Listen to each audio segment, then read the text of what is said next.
And we're live.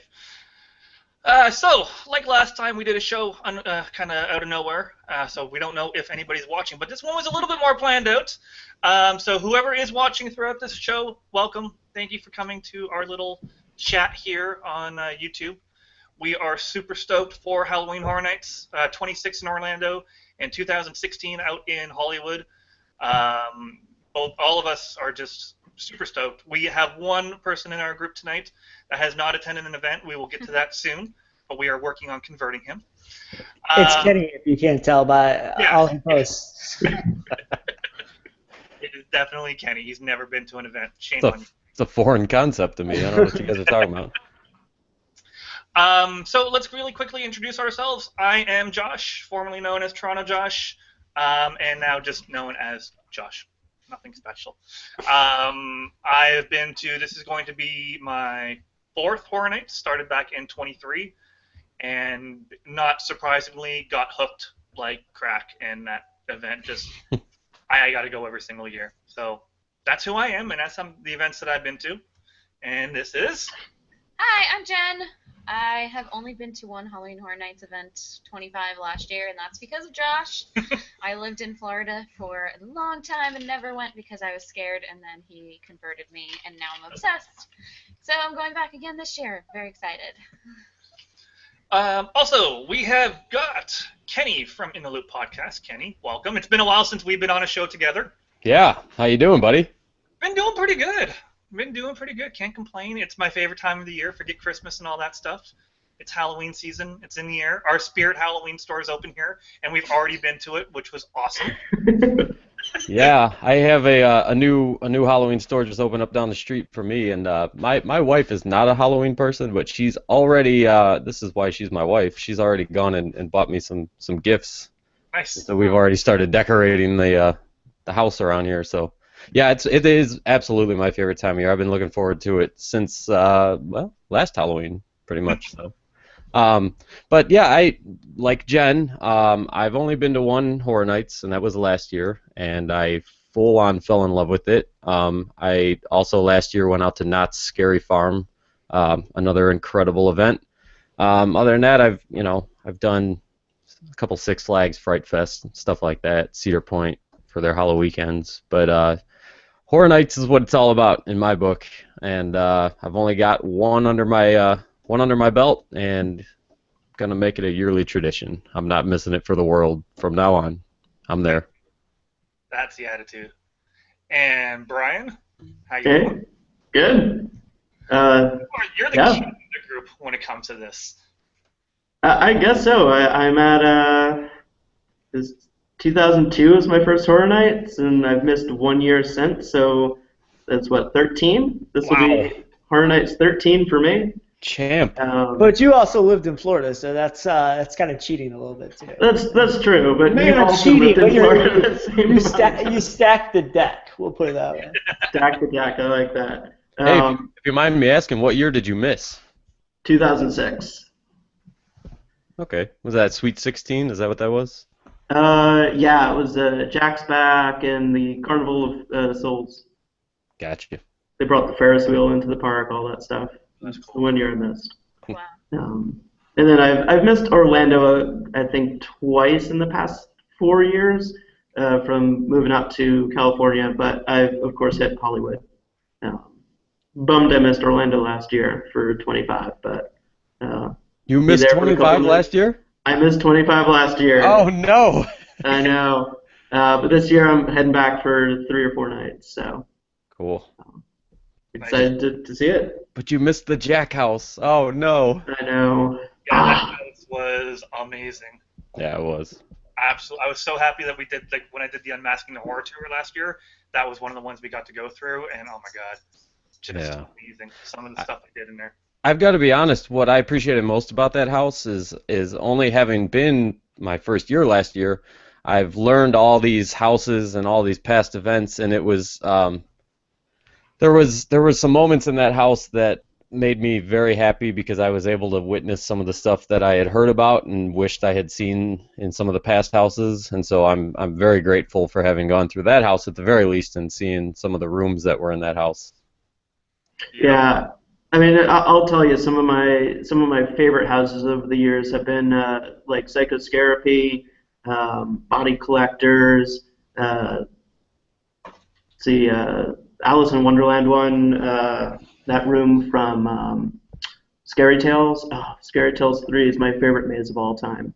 The Thankfully, Hollows, all those. I was going to say, thankfully you didn't see the Alice maze from last year. Yeah, I heard that one wasn't too great. No, not It's so at the much. it's at the bottom of my list last year. Well, between that and The Walking Dead. Wasn't that maze 3D or something?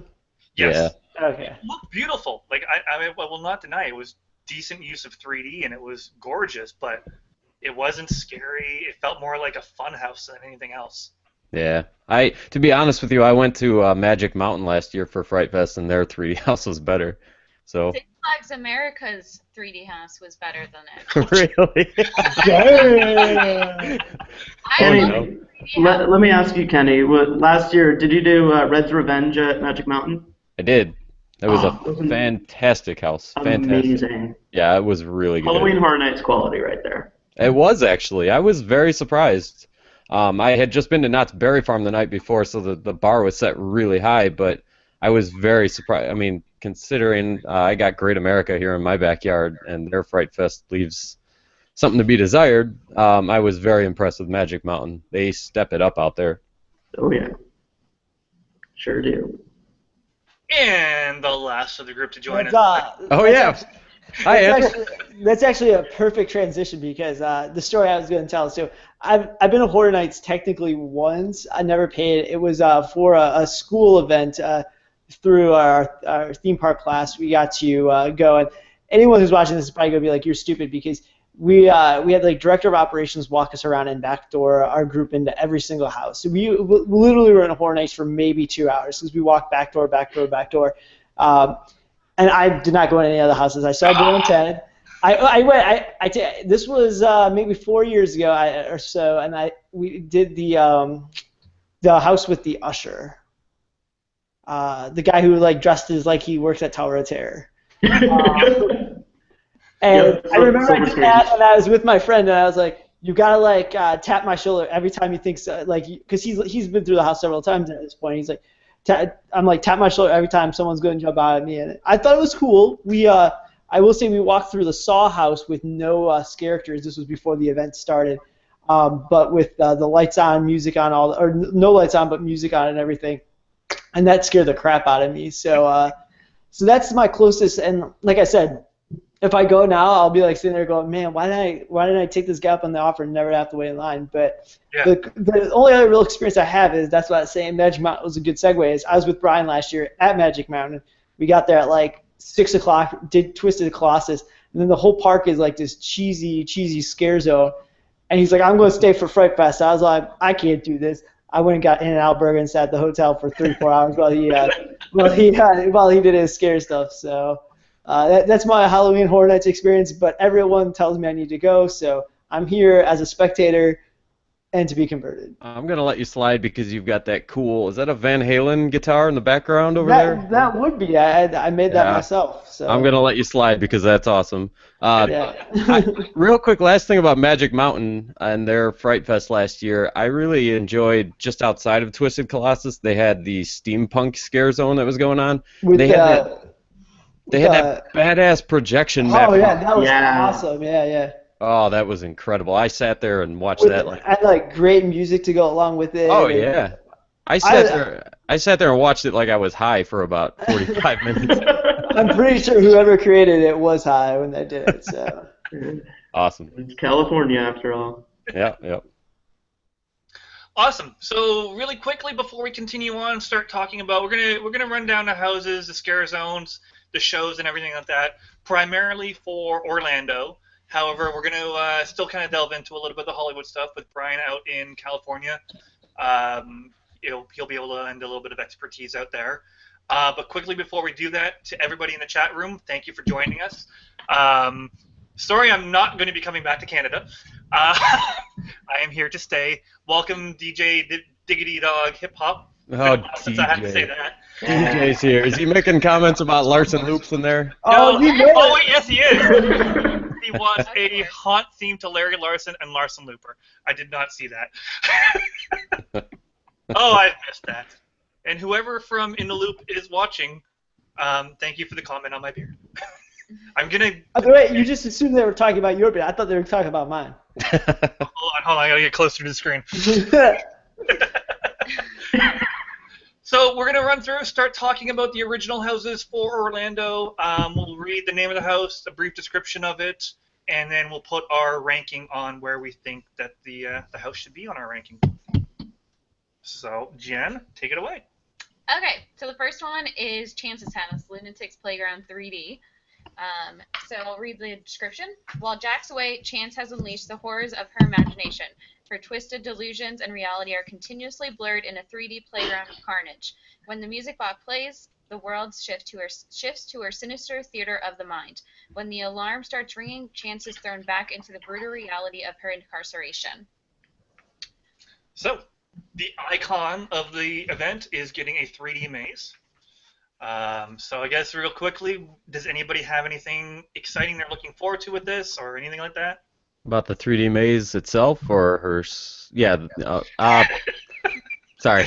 I am automatically less excited because it's 3D. I was way into the fact that she was the icon and was very excited about what they were going to do with her, and kind of bummed out it's going to be 3D. But whatever. I'm going to refrain until I see it. I'm sure they're going to do just fine with it, but I automatically lose some points being 3D. So where do you have it on your list, Kenny? I have that at I think number 6. Yeah, that sounds about right. Yeah, I got it at 6 on my list. It was number 1 for a while, and then the whole 3D part came out. Yeah, that's right about where I've got it too. I've got it at number 5. Really for the same reasons you mentioned. It's the 3D, I think, takes a little bit away from really how cool and well detailed this maze could be. I'm incredibly excited for it. I love anything that relates to kind of that core group of the icons, Chance and Cindy and Jack, of course, and Caretaker, all of them. So anything I think that comes along with them is automatically high on my list. This is probably the lowest that I would put one of these icon mazes. Gotcha. Jen? I have it as 9. 3D, not too excited about. Chance, not that excited about after last year's show, but that's all I have to say. Yeah, I've got it last as well. Huge Jack the Clown fan, not a big Chance fan. I just thought, yes, I know Jack and Chance are basically Joker and Harley Quinn, but I think her comparison to Harley Quinn is just a little too obvious, and I wish they'd go a little bit more unique and original outside of just being able to, brutally kill people, where Harley Quinn could probably never do that, except for maybe in comics. But I don't know. I've got it as number 9. I'm intrigued to see how they do this whole alarm thing, switching from reality to her reality kind of deal. That I'm intrigued about. But overall, I've only seen one good 3D maze. That was Afterlife, back at 23, I think it was. That was a good 3D maze. But since then, I've not seen one. So it's last for me. Now they're building a brand new building for this, correct? It's not going in any of the sound stages. It's going in its own. I think it's going in a tent. I don't know if it's going in one of the tents down where where they have the 2 tents in the backlot area, or if it's going into where the Men in Black queue is. Yeah, I thought that's where it was. Yeah, I believe it's over by Men in Black, which tells me it's gonna be right over by the Bill and Ted, and it's going to be one of those situations where, depending on if the show's just letting out, it's going to be a cluster. Otherwise, maybe you can get in there and the lines won't be too bad. But yeah, that's going to be one of those things where you're going to have to dodge the shows letting out. Yeah, I'd rather see one. I would like to see Bill and Ted first before I do the Chance Maze, because I don't want to be in line queuing up and being spoiled for Bill and Ted. That's the other thing too. I like my first experience with that without any spoilers. True. All right, Andrew, did you do rankings or do you have anything to say? I mean, all I know is from keeping tabs on, I think anyone who follows Kenny on Twitter or his friends on Facebook, you get daily, it's, oh my God, Krampus. Oh, Chance. No, Chance is 3D. Shit. So, I mean, I think if I go, I think the Krampus thing is probably the most exciting for me, but I know we're talking, if we're going backwards, I'd probably have to say 3D, just because being new to the event, I want to like be able to take it in, not have some gimmick kind of ruin it. So That makes sense. Gotcha. But see, if being scared is what you're worried about, the 3D glasses kind of put that extra layer of protection between you and the characters, I think. maybe I'll just wear 3D glasses in all the houses. Or just drink a lot. Either option will work, trust me. Yeah, that works too. Get a Blinky cup and Yes. just keep refilling it. You'll Yep. be fine. Blinking cups at Horror Nights don't mean no boo, like No. no boo. No, this is not Cedar Fair. No, that actually means I'm probably drunk, so scare me more. Yes. Pretty much. All right. Next original. Okay, next one is Ghost Town, The Curse of Lightning Gulch. When lightning strikes, the curse of Lightning Gulch comes to life and this ghostly town appears. These doomed souls who once went searching for gold found death and destruction, and now they seek others to join them. As thunder cracks, flashes of light will lead your way through this treacherous Wild West nightmare. Good luck. So, who wants to jump in first on this one? I'll jump in. This is the maze I'm most excited for. This is number one on my list because I've seen Ghost Town and Wild West haunts done so well by Universal. Early 2000s, they did one in the building that's now Transformers, I think Soundstage 54 or whatever it was. And it was probably the maze that got me hooked on Horror Nights. I thought it was so fantastic. So anything that Universal can do with an Old West theme in a soundstage is going to be fantastic. Yep. This is number 3 on my list, and it's the number 1 out of the original houses. I love anything Western themed. I also love the fact that there's going to be a lot of like strobe effects in this house and a lot of like lightning and thunder. You're supposed to it's going to be like in a thunderstorm and all that. I think it's going to lend itself very well for a very good looking maze at the very least. Now I'm not going to keep bringing this up, but Knott's Berry Farm had a sort of a Western kind of like a cowboy Western house last year, and it was incredible. And I'm fairly confident Universal can pull off the same exact thing. I'm really excited about this one. This one's very high up on my list. Nice. Yeah, I think you're talking about Gunslinger's Grave. Yeah, that's it. Gunslinger's Grave.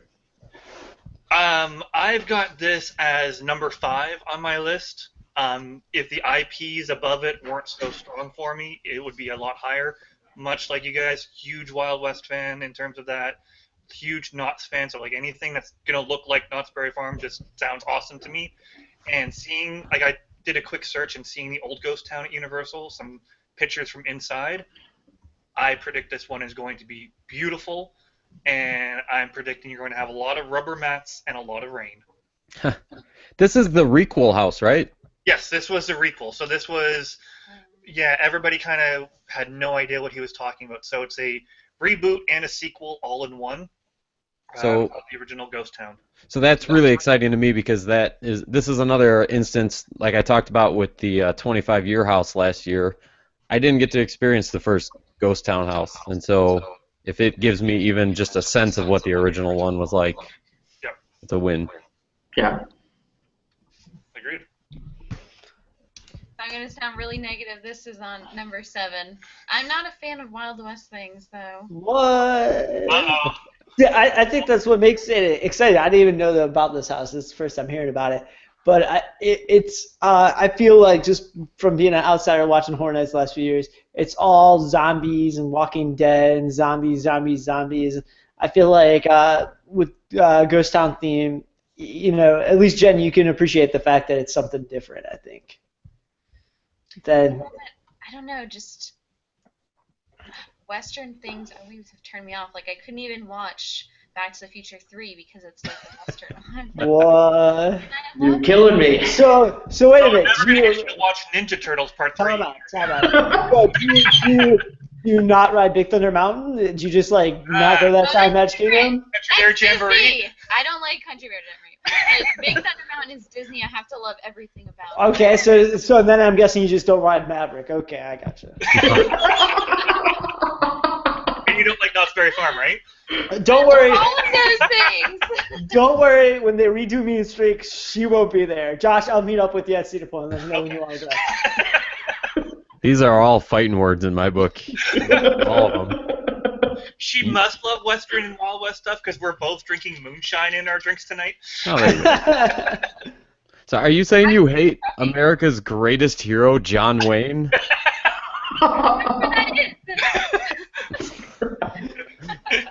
She goes on the great movie ride, but closes her eyes during the one scene.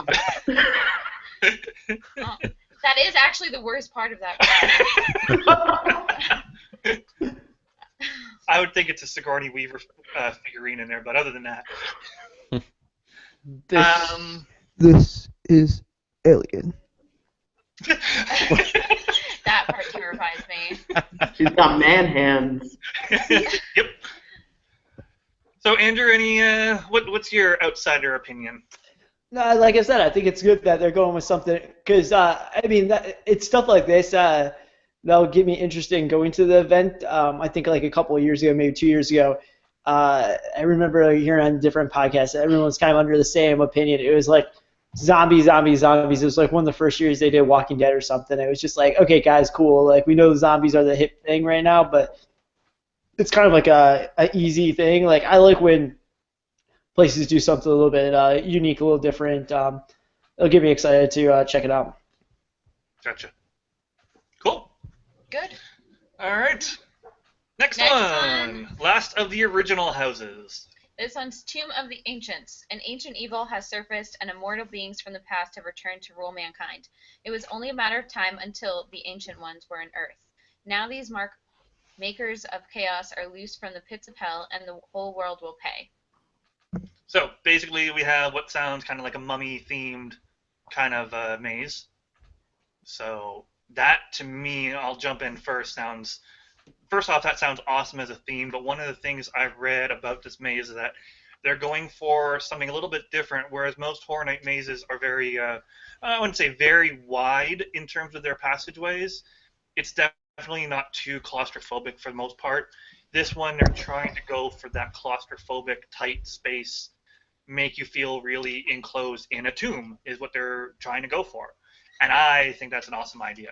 I'm curious how that will work with Horror Nights crowds, depending on how wide it is, and how the Congo line will go through it. But theme, excited for, claustrophobia, hate it, but excited for it, because that's the whole point of Horror Nights, is to be scared.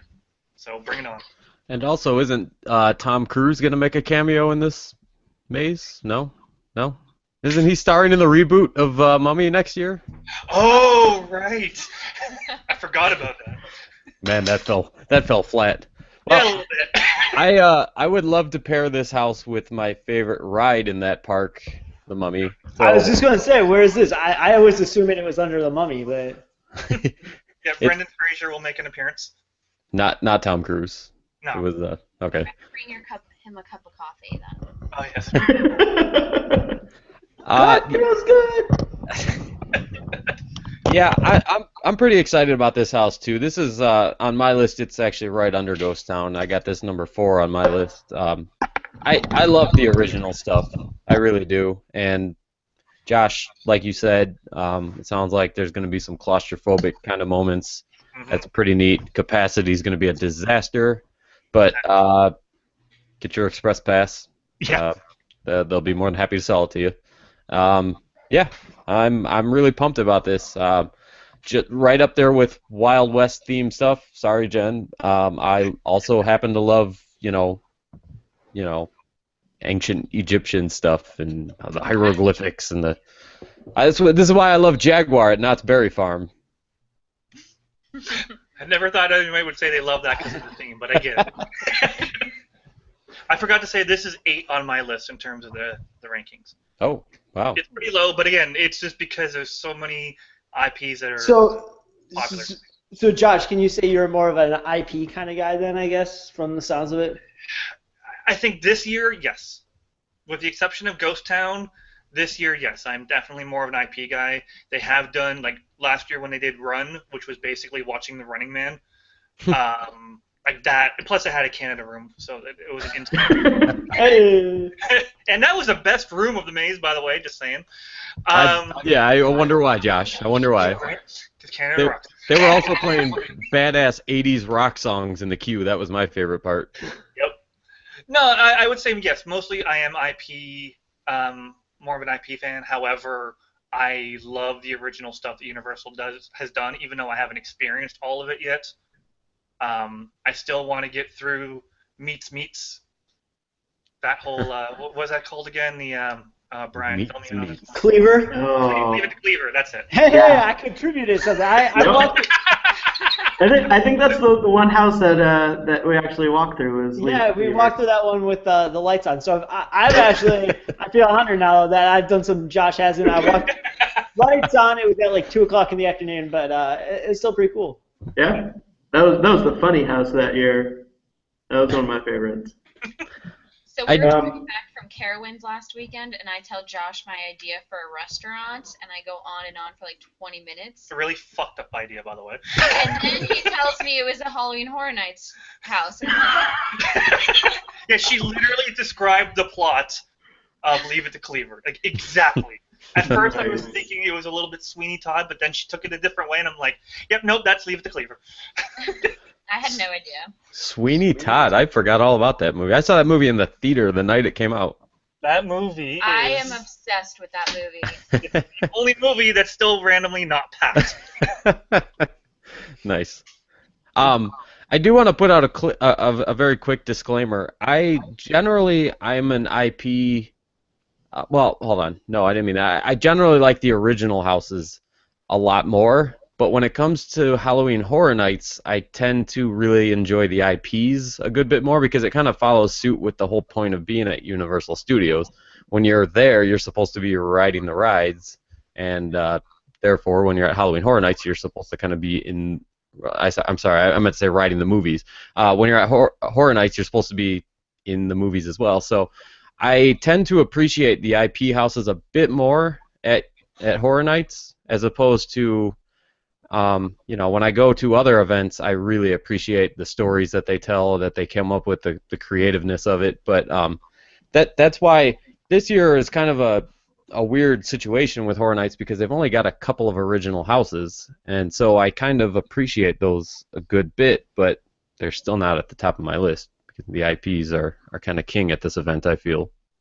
See, that's so interesting to me because I never would have put it like that. I never kind of put 2 and 2 together of writing the movies equals, haunting the movies. Right.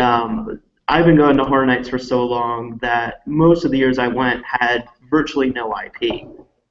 Really anything before maybe 2007 or 8 really lacked a lot of IP. If any, I don't think there was a single except for the people under the stairs. Yes, people under the stairs. But that movie tanked, and I don't think we talk about that one. But it's so fascinating. So this one for me, despite my fact that I am such a lover of the non-IP houses, the original houses, Tomb of Ancients for me is second to last on my list. And it was much higher until I found out I think it's going to be in one of the Sprug tents. Yep.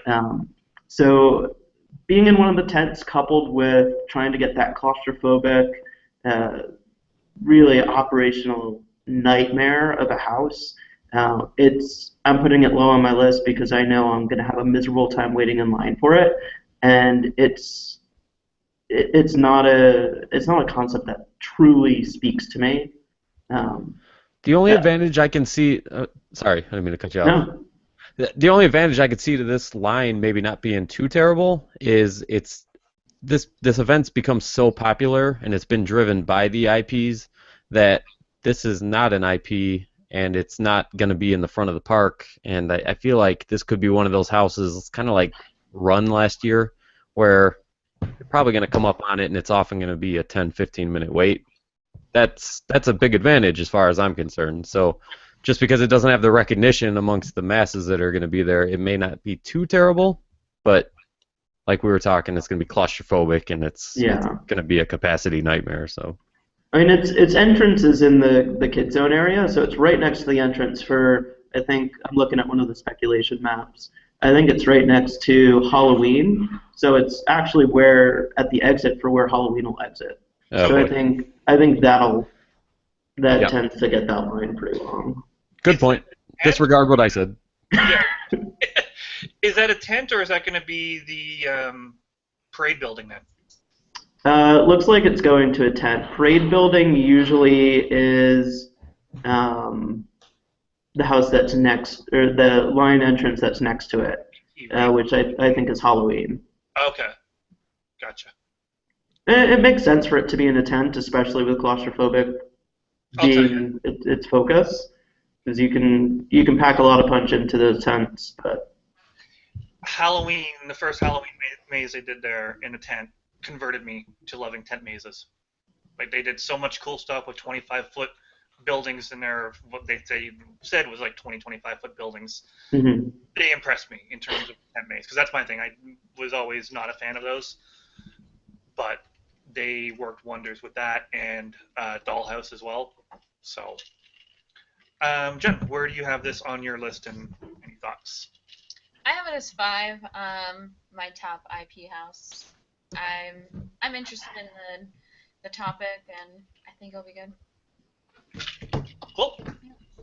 Andrew?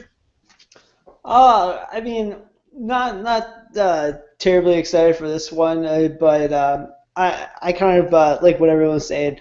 I kind of appreciate the non-IP themes, so I think just by the very nature, it's going to get bumped up, just because I don't care for the IPs. So. Gotcha. Okay. Next.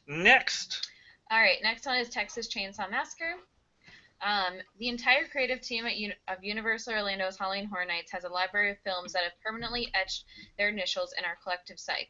Toby Hopper, how do you say it? Yeah, Hopper, I don't know. The Texas Chainsaw Massacre is certainly one of those films, and this year we're bringing the original 1974 classic to life in an all-new haunted maze. It's a film that if made identically today, it wouldn't compare to the original. Yes, today's version would be gorier and with an artistic camera that moves and edits, but the 1974 original's grit and journalistic style is what makes it so terrifying. It's what makes it feel so real. So, let's, Jen, let's start with you. I don't have much to say because I haven't seen it except for the first 5 minutes. I do. Lily wants to make a comment. Lily, what do you think? You want to chainsaw? She wants to watch it. Anyway, I put it as number 8. It might go up after I actually watch it. Unfortunately, I didn't get to finish watching it today. I don't know. Okay. I can't really say anything else. I just watched it not long ago, and it's number 8 for me as well. Okay. So don't feel bad. Chainsaws get me. They're terrifying. This movie, though not gory, is just, it's such kind of like it's just such a horror classic that to be able to go through it and walk through it and see like the big metal door and hear the chainsaws and everything like that. I'm super stoked for that. I've got it on, where do I have it here? Number 4 on my list. So it's definitely high up there. It's I hate to be a downer about it, because it's a great movie. It's iconic, Leatherface and the, like you said, the giant door, and I'm sure there's going to be people hanging from meat hooks and everything. The problem I have with this, there's not going to be any real chainsaws in it because it's going to be in a tent, and they can't ventilate that, therefore they can't have any chainsaws in there, and that's a real. Maybe I'm wrong. I don't know, but that's just kind of what I've heard, and it makes sense, and that's kind of a bummer. I got you. Like, even if they can replicate that sound and everything like that, there's something added about those chainsaws that are out in the open. Right. Even though they're, the blades are off or whatnot, but you can still smell that gasoline and see the Yeah. smell coming. Like, I get it. Like, totally understand it. Maybe they can replicate the scent of the gasoline somehow. Who knows? Like, they work wonders with stuff. So. Right. Lily is deep into caring about this conversation. She's like, chainsaws, I'm in. So yeah, it's number 8 for me. I hate to be a downer about it, but I got you. I think an important thing to note is even though we're putting these in order, all of them are going to be awesome. And I was 8 or 9 is still. I was gonna say something has to be number 8, right? Yeah. Yeah. And something has to be number 9. So for you guys, since everyone on this chat lives by a Six Flags park except myself, are you guys going to like pregame Horror Nights with some Six Flags crappy haunt and then like come down and be like... Nope. Horror Nights is our kickoff to horror event. Yeah. All right, so it'll be the other way around. You'll walk out, you'll be like, yeah, Horror Nights was okay this year, and then you go to Six Flags America, you're like, Horror Nights was awesome. Following Horror Nights immediately after Scarowinds, immediately after Hollow Scream at Williamsburg, and then the next weekend Six Flags America. So that was intense, but Halloween Horror Nights was definitely the best. Yep. And Six Flags America actually surprised me. It was pretty good.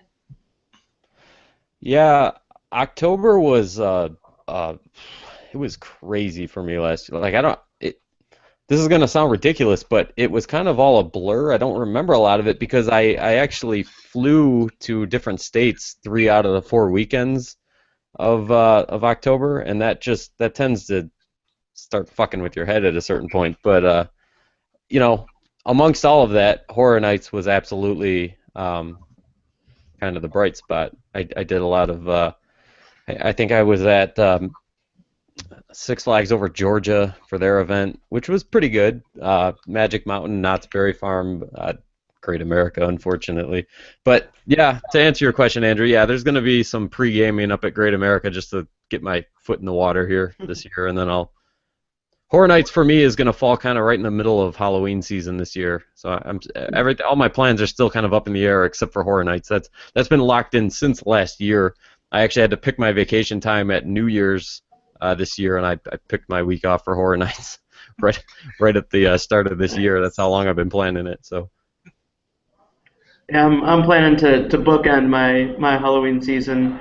First event will be Horror Nights Orlando. Last event will be in November.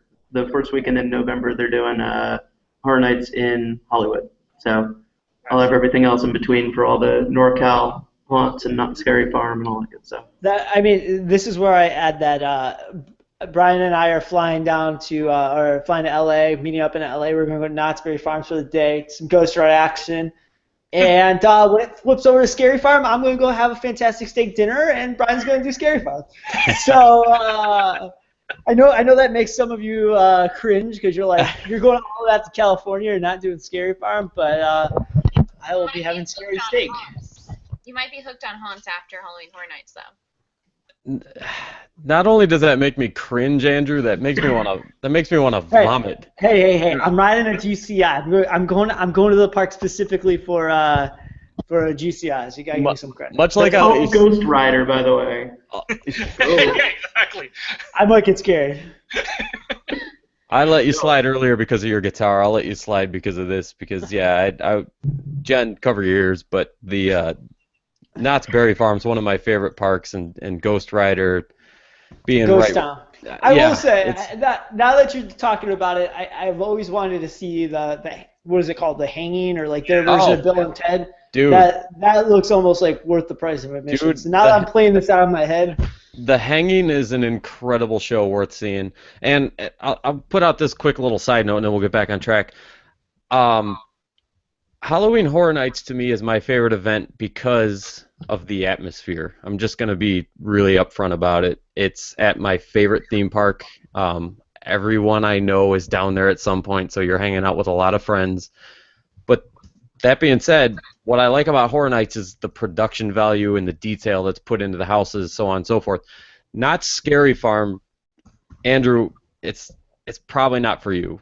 I'm just gonna be honest, because Scary Farm is legitimately fucking scary. Like, they don't mess around out there. They have their original IPs that they put all their effort, not so much into making it look like the movie it's from, but they focus all their energy and effort into how can we scare the living shit out of you, and they're very successful with it. Just being totally upfront, I think Scary Farm actually might be a better event if you're looking for just like the straightforward scares, but Halloween Horror Nights to me is just kind of the whole atmosphere of it. That's why that's my actual favorite event. But that's probably not for you, buddy, going out to Scary Farm. Enjoy your steak dinner. Right. Like I said, I would like to see the hanging because I've always heard hilarious things about that. So. Well, dude, and the mine ride and the log flume are incredible. They theme them to they give it kind of a Halloween overlay, and it's incredible. It's not scary. It's just they give it a Halloween overlay, and it's incredible. And the atmosphere of that event is really cool with the sliders. Oh my God, the fucking sliders out there alone are worth the admission. So. Yeah. Scary Farm's cool, just maybe stay out of the houses. Is this where you make the joke about them making the glory hole scary? I forgot about the glory hole. Glory hole. But dude, think about it. Night rides on Ghost Rider. Yeah. Okay, so tangent over. So shifting back 2,000 miles. Right. Sorry. What house are we at next? Well, Brian, really quickly, where was your ranking for Chainsaw? Chainsaw, like Kenny, I've got it. I think I'm number 7 for that one. Okay. Kind of for the same reasons. It's the least interesting to me from the IPs. Well, there's one that's less interesting than that, which we'll get to. But I know what it is. But no, I agree. You can't get that real chainsaw sound and intent. You can't get that same feeling. And I kind of feel like, yes, there's other houses that have been done before and have been, this is year 2 or year 3 for them. This one, it kind of feels a little, I don't know how they're really going to scare me. Gotcha. Have they done this one at Hollywood? Yes, I think Chainsaw was done in Hollywood before, and I believe there was. I'm wanting to say, wasn't there a Leatherface maze in Orlando as well? Yeah. Yeah. Yeah, that I was think maybe 3 years ago. What? I don't know. Was it a maze? What was it? 07 that had. Oh yeah. I think it might have been 06 or 07 when. It was with Freddy. Yeah, Freddy, Jason, and Leatherface. Yeah. With Jack 07. Yep. That was 06. Yeah, I got a blinky cut from that for some random reason, and I wasn't even at the event. All right, moving on. We've got. Can we pause for 1 second? Adam's Coaster Chronicles in the chat. Give a shout out to him in the chat. He was just asking kind of if any of us have ever done the half-hour walk-through haunt at lake compounds. No, but I want to. I've heard nothing. Yeah. Is that the one where like you walk through? It's on the train. I feel like I remember hearing like Adam House talk about this in the Loop many years ago, and like probably it's a pretty. I've heard it's between half an hour and 45 minutes to get through. It's all just one house, like one giant maze. I don't know much about it. Could not find much about it online. Looked for walkthrough videos, pictures, anything. Can't find nothing. But. I've done some random haunted houses at some random theme parks, but never the one at lake compounds. No. I went through the haunted house at Little America in Wisconsin. Wait, was that scary? Well, was it in the roundhouse? It was awful, to be honest with you. It was terrible, but I had to give it a shot. Shout out to the Knoebels haunted house. That actually is a good little haunted house right there. Oh, that was scary. God. Oh man. I have a fantastic photo of Brian on that one, but that's scary stuff. I remember like hearing about it for years and years and years, and then you're talking about the ride, right? Right. Yeah. Yeah. I went on like this this is like a corny little like homemade ride. I can't be that scary. I'm like, oh shit, this is actually pretty good. I'm pretty sure actually that right there is the reason I can't get my wife to go to Halloween events with me anymore, because I made her go on that ride with me and she was just screaming bloody murder, and I can't get her to even go to a haunted house, nothing, anything. Really quickly before we get back to Orlando, I'll say that the Halloween event at Knoebels is surprisingly really good, and their haunted antique cars was Oh, that sounds awesome. Wait, is the Halloween event the same time as the Coaster Boys coming there? Like, Yes. Yeah. okay. Phoenix Fall Fun Festival, or Yeah, Maybe that's what's so scary about it. The gravy ran out fast, guys. I'm serious.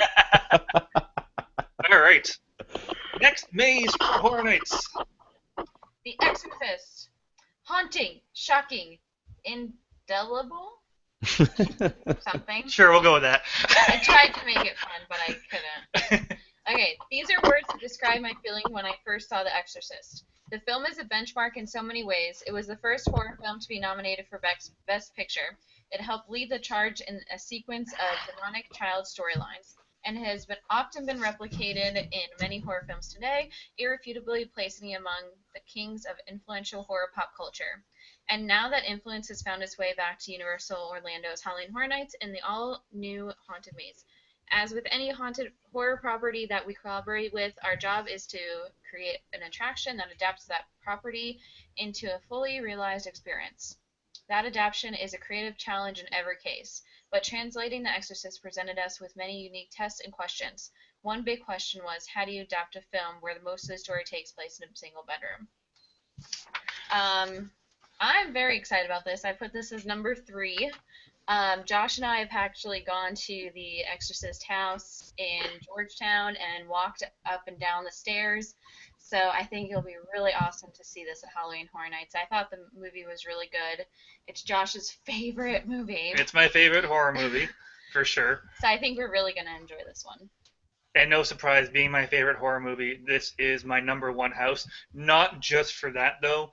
I think, like they say in that little blurb, how do you make an entire house out of one room? I cannot wait to see the ingenious ways that they do this. From the one little, I didn't put it in here, but from one little talk they go on to about the pea soup stuff. How about going into a room where it's nothing but pea soup or puke covered mattresses all around you? I don't want to smell that, though. It's going to be the most disgusting smelling room probably in the event. Yeah. But that's the thing, is like I cannot wait to see the creativity they do with this maze. That's my only concern about this. Well, not my only concern, but my biggest concern is going to be the smell. When I went to the big Halloween convention in St. Louis back in March, what was it called? Transworld. But that's a terrible name. I don't even like saying the name of it because it doesn't sound like a Halloween convention, but it is. Same thing. And I went through a house that they specialized in pumping different scents through different rooms, and the entire weekend I couldn't get that smell out of my nose. Like, it was just stuck in my nose, and it was a vomit scent. And it's probably going to happen. It has to happen. I don't see how it couldn't. It will happen. Yeah, it's got to. And to be honest, if it doesn't, I'll actually be kind of disappointed, even though it's going to be disgusting. But it's what intrigues me most about this house is exactly what you just said. Mike Aiello was on, and I'm going to plug a different podcast here. It was Scare Zone, the Scare Zone podcast, and that interview right there sold me on being excited about this house.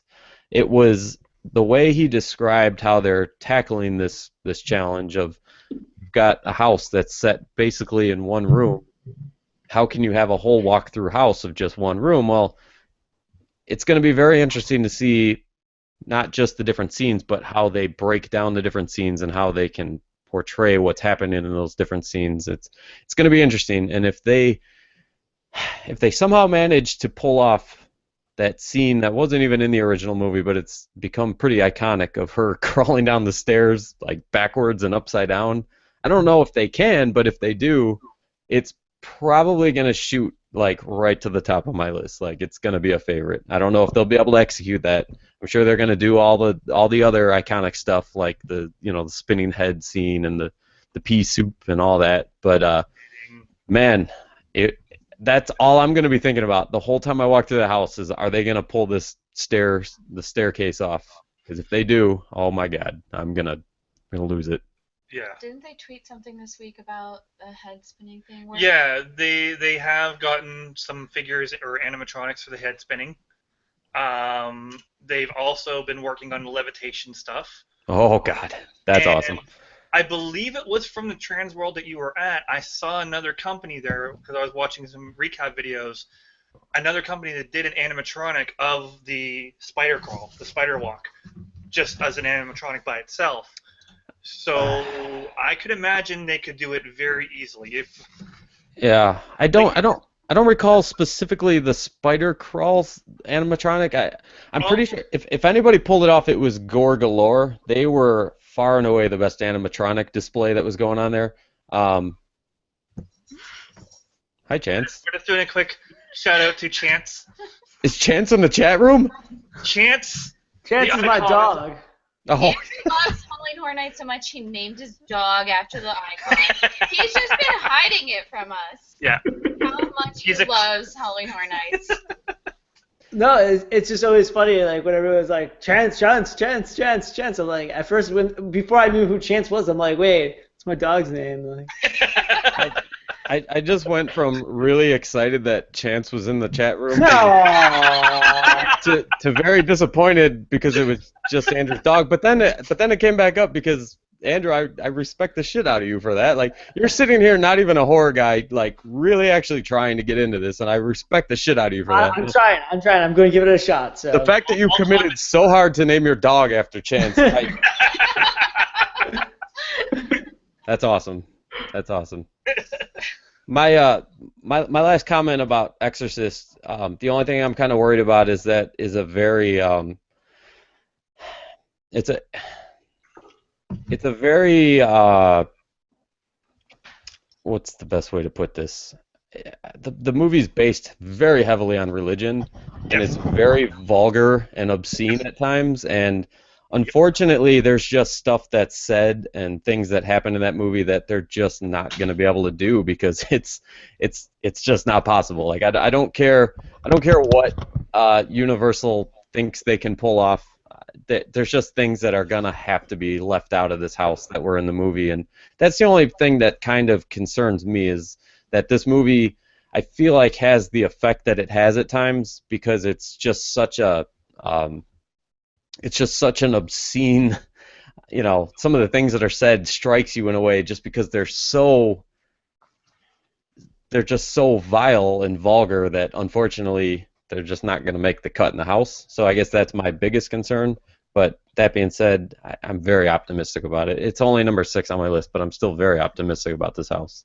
There could be nods to some of that stuff. Like I know you're not going to see crucifixes used in an inappropriate way.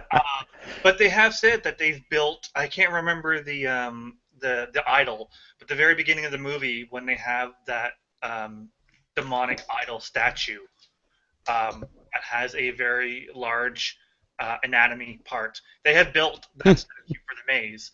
Don't know if it's anatomically correct or not, but that will be in the maze. So they can allude to a lot of those things that they can't actually show. Like American Werewolf in London, you walked into the theater showing porn. Right. No, you couldn't tell it was porn. If you're a fan of the movie, you knew what was going on.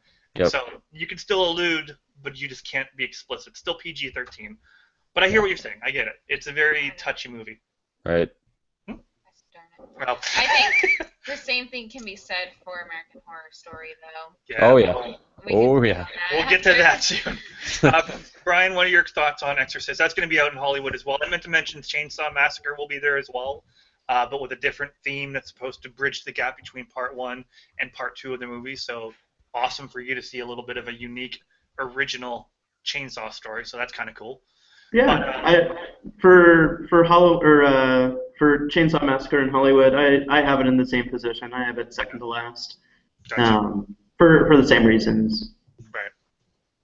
They might be able to actually get some real chainsaws out there, but who knows? For what are we on? Exorcist. Exorcist, I have it as number 3. It's the IP I'm second most excited for, specifically for exactly what you guys said, to see how they turn a movie that focuses in one room into a series of rooms in a house. I wonder if they're bringing anything from The Exorcist 2 in, and that concerns me a little bit. But I think they know better than to do anything like that. I think it'll be a great house with some really cool effects. And yeah, I mean, it'll be difficult to see them take a movie that's such a hard R and turn it into PG-13. Yep. I think we may see some fans and inebriated folks that are screaming some lines out in the house for sure. But as long as it's not the characters saying it. Yeah. As for them knowing better about bringing Exorcist 2, I don't know if you did the first Halloween maze when they brought in stuff from Halloween 3. They don't know any better. So we'll see. I feel like though with The Exorcist, it's such a passion project for Mike Aiello. I don't think they're gonna touch Exorcist 2, and I also feel like they've been very transparent when it comes to having houses this year that span different. For instance, we're going to talk about them coming up, but there's a couple of television shows that they're going out of their way to be transparent about what seasons they're covering. They have another house that's coming up is just going to focus strictly on the sequel to the original movie, and I think they've been pretty transparent this year in what they're intending to do in certain houses that are based on the movies. I haven't heard anything about Exorcist 2. It's all been Exorcist talk, and I don't know. I could be wrong, but I don't see any Exorcist 2 creeping into this. Yeah. Nothing big, at least. Maybe small little things. Right. Andrew, have you seen Exorcist? I have not. The only horror movie I've seen just to set it up is Saw. I've seen Saw like 1, 2, and 3, so it's really the extent of my horror knowledge. So. Went right for the jugular with those. Those are Well, gruesome. that wasn't by choice. That was my college roommate wanting to watch them, and of course, like it's not like let's watch it at like 1 o'clock in the afternoon. It was I'm putting this on at 2 o'clock in the morning while you're going to sleep. It was not. Told us this when 3 of us will be in a cabin with you this weekend because now you know what you're watching. Would you like to play a game? I will play the game called $5 Moonshine. Does anybody have a red tricycle? I was just gonna say you guys got to get Andrew liquored up on moonshine, and then get one of them crazy clown doll things on a tricycle and just roll it out the middle of the room. That can happen. And then make sure you record it live on Facebook or something. Like this has got to be seen by everybody. It's gonna go viral. Yep. All right. Anything else on Exorcist, or go on to the next one? That's all I got. Okay, next one is The Walking Dead. I'm very excited about this. Cricket. Brian's up. There's so many haters, but I just... Oh. Jen, I'm so sorry. I feel bad. Jen, is it because you're new to did you say you just started watching The Walking Dead recently? Yeah, I binge watched it in like all 5 seasons. 6 now. Oh, 6 seasons in 2 months. So do you think that's the reason why? Because you're like, oh, it's new, and everyone else is like, boo, it's been around for like 6, 7 years. Exactly, because last year I hadn't watched The Walking Dead yet, and the house just completely was over my head and kind of sucked. But now I've watched it. I love the show, so it's something brand new for me. I don't remember last year. I'm gonna forget about it, and just be excited about this year. Let me just read this first. The bloodthirsty hordes of the AMC's The Walking Dead return to Universal Orlando's Halloween Horror Nights in a whole new way. For this year's maze, we're taking fan-favorite moments and iconic walkers from all 6 seasons and packing them into one terrifying maze. So I'm really interested to see how they get all 6 seasons into this, but I'm sure we're going to see some disgusting stuff like the well walker. Cool. Yep. So what number do you have this on for your? I have this as number 2. Wow. That As is. you can see, I'm very excited about it. I kind of want to defend Jen real quick before I take my headphones off and stop listening for a few minutes, Yes. because I actually am in the middle of like the show. I'm only on season 3, and I am a big fan, and I'm actively trying to catch up before we get to the house this year. I want to defend her because I feel like Jen and I are kind of in the same boat, where I also am just getting into the show within the last year. I'm kind of binge watching, trying to catch up. Last year was my first Horror Nights, and quite frankly, I didn't think the house was that bad last year. I mean, it wasn't the best house there, but to say that it was shit is kind of unfair. Like, it was still a pretty good house, and I saw a lot of houses at different events that were a lot worse last year. And I'm just going to throw it out there. People that are this into the Horror Nights world can kind of be likened to super fans of anything, where once you get so indebted into something, a passion, a hobby, you can tend to really, unfortunately, start nitpicking, and you can get a little bit too extreme with your nitpicking. Look, The Walking Dead's not the end of the world. I mean, sure, we might be getting a little bit of Walking Dead fatigue at the event, but suck it up. We got 9 other houses this year, and 5 scare zones and 3 shows. Like, you've got plenty to do, and it's not like they're repeating the Walking Dead house from prior years. Every year it's a different house, so suck it up and deal with it. Well, right. This year, okay, maybe an exception could be made. I'm sure they're going to maybe reuse some of the scenes or props or whatever, but that being said, like I said, I'm just trying to defend Jen because I'm in the same boat. I didn't see any of the other Walking Dead houses, and so I'm actually, I'm about to shit on my own point because it's the last one on my list. It's number 9, but I'm just saying, as I said earlier, something has to be number 9, and that doesn't mean that I'm not excited for it. I still very actively am watching the show. I love the show. I'm looking forward to the house. I'm excited for it. Yeah, like, don't get me wrong. I won't spoil anything yet. I'll let you know if I'm gonna say anything. Yeah, tell me when I need to go get my beer. Yeah. My major, like, I love The Walking Dead. Huge fan of the show. Love the property. Love everything about it. Last year's Maze was, to me, it was crap. It literally was. Like, it was a little bit of their own doing. They built that maze up so much, especially the waist-high walkers in the water, and they're in a freaking kiddie pool. Yeah, the kiddie pools were kind of ridiculous. Yeah, like, for something coming from Universal, like, that was so subpar for what they could do. I would have just at that point said, forget it, kill that scene, make it something different, and don't ruin it. My major concern for this maze, much like we'll talk about a little bit later on with one of the other TV shows, is how are they going to transition from scene to scene? This is basically a greatest hits compilation in one maze.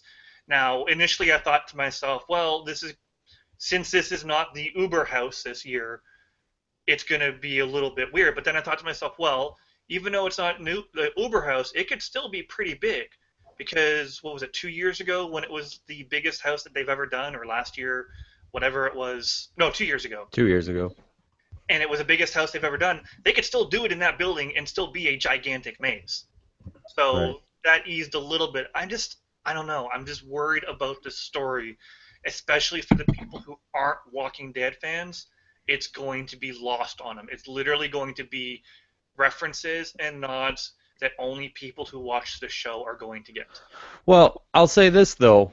You say it's only the people that watch the show that are going to understand, but understand this, and I don't think I'm speaking out of line in saying this, The Walking Dead quite literally has put Halloween Horror Nights where it's at over the last 5 years. Without The Walking Dead, the event has not become what it's become today. So it's really it's bringing the people in. It's it's making them a lot of money because a lot of people love the show. A lot of people are familiar with the show. So it's the biggest problem I have with it is the issues you just talked about a minute ago. The fatigue isn't so much even with the super fans of Horror Nights, but from what I've heard, a lot of the scare actors are the ones that just, quite frankly, don't give a shit anymore about it. And you could see that last year. I mean, I'm saying last year it wasn't the worst house, but there were definitely moments where I could see it was lacking, and I understand why.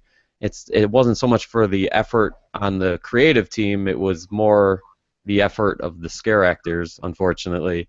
And that kind of stinks because from what I've heard, the same house last year was out at Hollywood, yes, and people said that was pretty awesome. In fact, it kind of wiped the floor with the Orlando version. So I don't think it's so much The Walking Dead that's the problem. It's just a little bit of fatigue with the you know, the staff and maybe some of the super fans, and it's just kind of getting a bad rep. But that being said, it's still going to make them a lot of money. It's still going to bring a lot of people into the event. Yep, it's number 6 on my list. But like you said, it's an IP that's going to sell. Yeah. No, that's a really good point. And I think Walking Dead was one of the first big IPs that did start bringing people into Horror Nights. For me, my rating, in case you couldn't tell already, this is dead last. Dead last. Unintended? No, pun very much intended. No, I have seen every Walking Dead house now since, what was it, 2011 or so, I think was the first one. Yeah. So this is 5 years of Walking Dead. I watched the show up until halfway through season 3. I watched it as it came out, so was a fan from the beginning and then kind of tapered off. And that happened in, I think, the second year of Horror Nights having a Walking Dead house.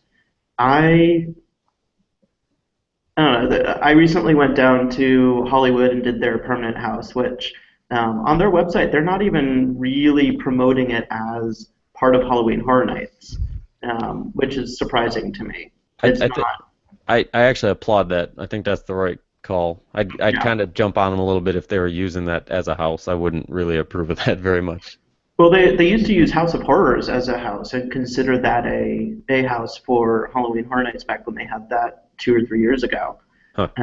So the fact that they're not advertising it and making the entire event about Walking Dead, I applaud them in Hollywood for that. But that's because they have 5 other really strong IPs that they can put their money against. And the rest of the year they can talk about Walking Dead, which they have been. Can I ask you real quick, how is that permanent attraction compared to, like, say, the past houses? It's very permanent. That's, I think, the true differentiator. You can tell that it's permanent. The sets are built. The sets are lit theatrically. They have animatronics. They have lots of really cool and clever gags that are going on.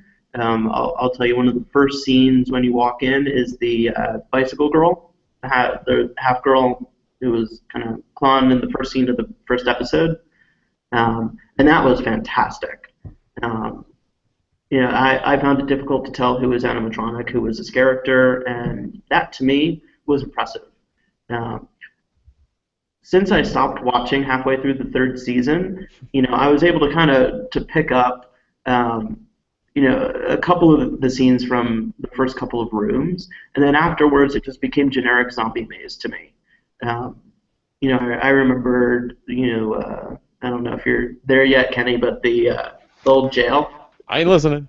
The old jail cells and all that, and I got to that point and kind of was like, all right, now it's just zombies roaming around and trying to eat you. So it's a good thing for Universal, I think, having that as a permanent maze, because they can drop the Walking Dead IP and it's still a scary generic zombie maze. Hold on, Kenny, I need your headphones off for a second. Okay, I'm going to get beer. Okay, grab a beer. You're not all caught up, right? No, I don't think I'll get there. It's too much to try and catch up on at this To point. watch it. See, because I really want to touch on like the finale of season 6. Don't spoil it. Yeah, crap. Okay. You have to get to the finale of season 6. Yeah, you kind of do.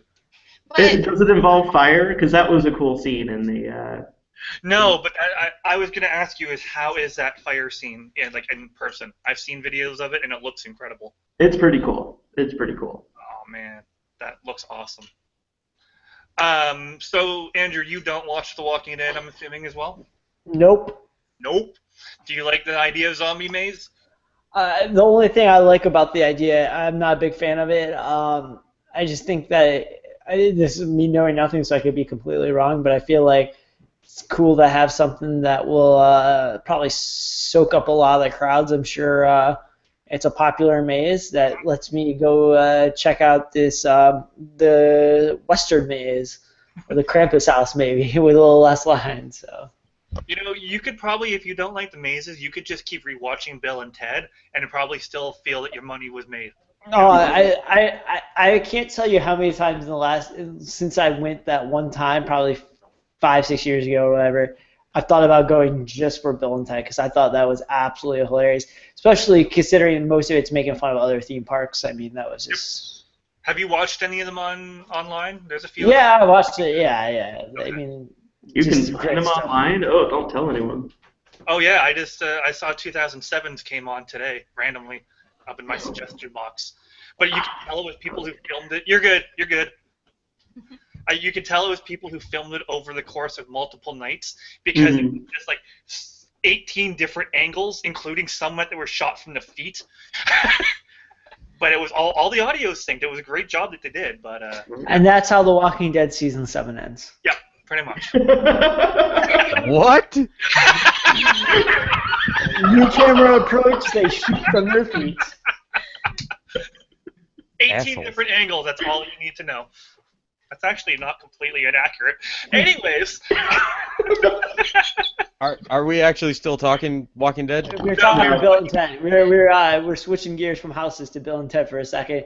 I was just commenting on how I thought numerous times, even if I didn't go in a maze, I'd go just strictly for Bill and Ted because I love Bill and Ted that much. It was that hilarious. Yeah, we'll get more into Bill and Ted and predictions for that shortly. Let's just kill off the rest of the houses. Next house. Halloween, Hell Comes to Haddonfield. The original Halloween maze recreated for Halloween Horror Nights 24 was a massive success. For fans of the original film, it was an opportunity to walk through the scenes of the revered Halloween horror film, and be pursued by horror icon Michael Myers. Just like the movies, we've been inspired to continue the story.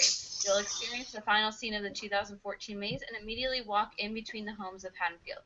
You'll be attacked by Myers the entire way by seeking refuge within the hospital.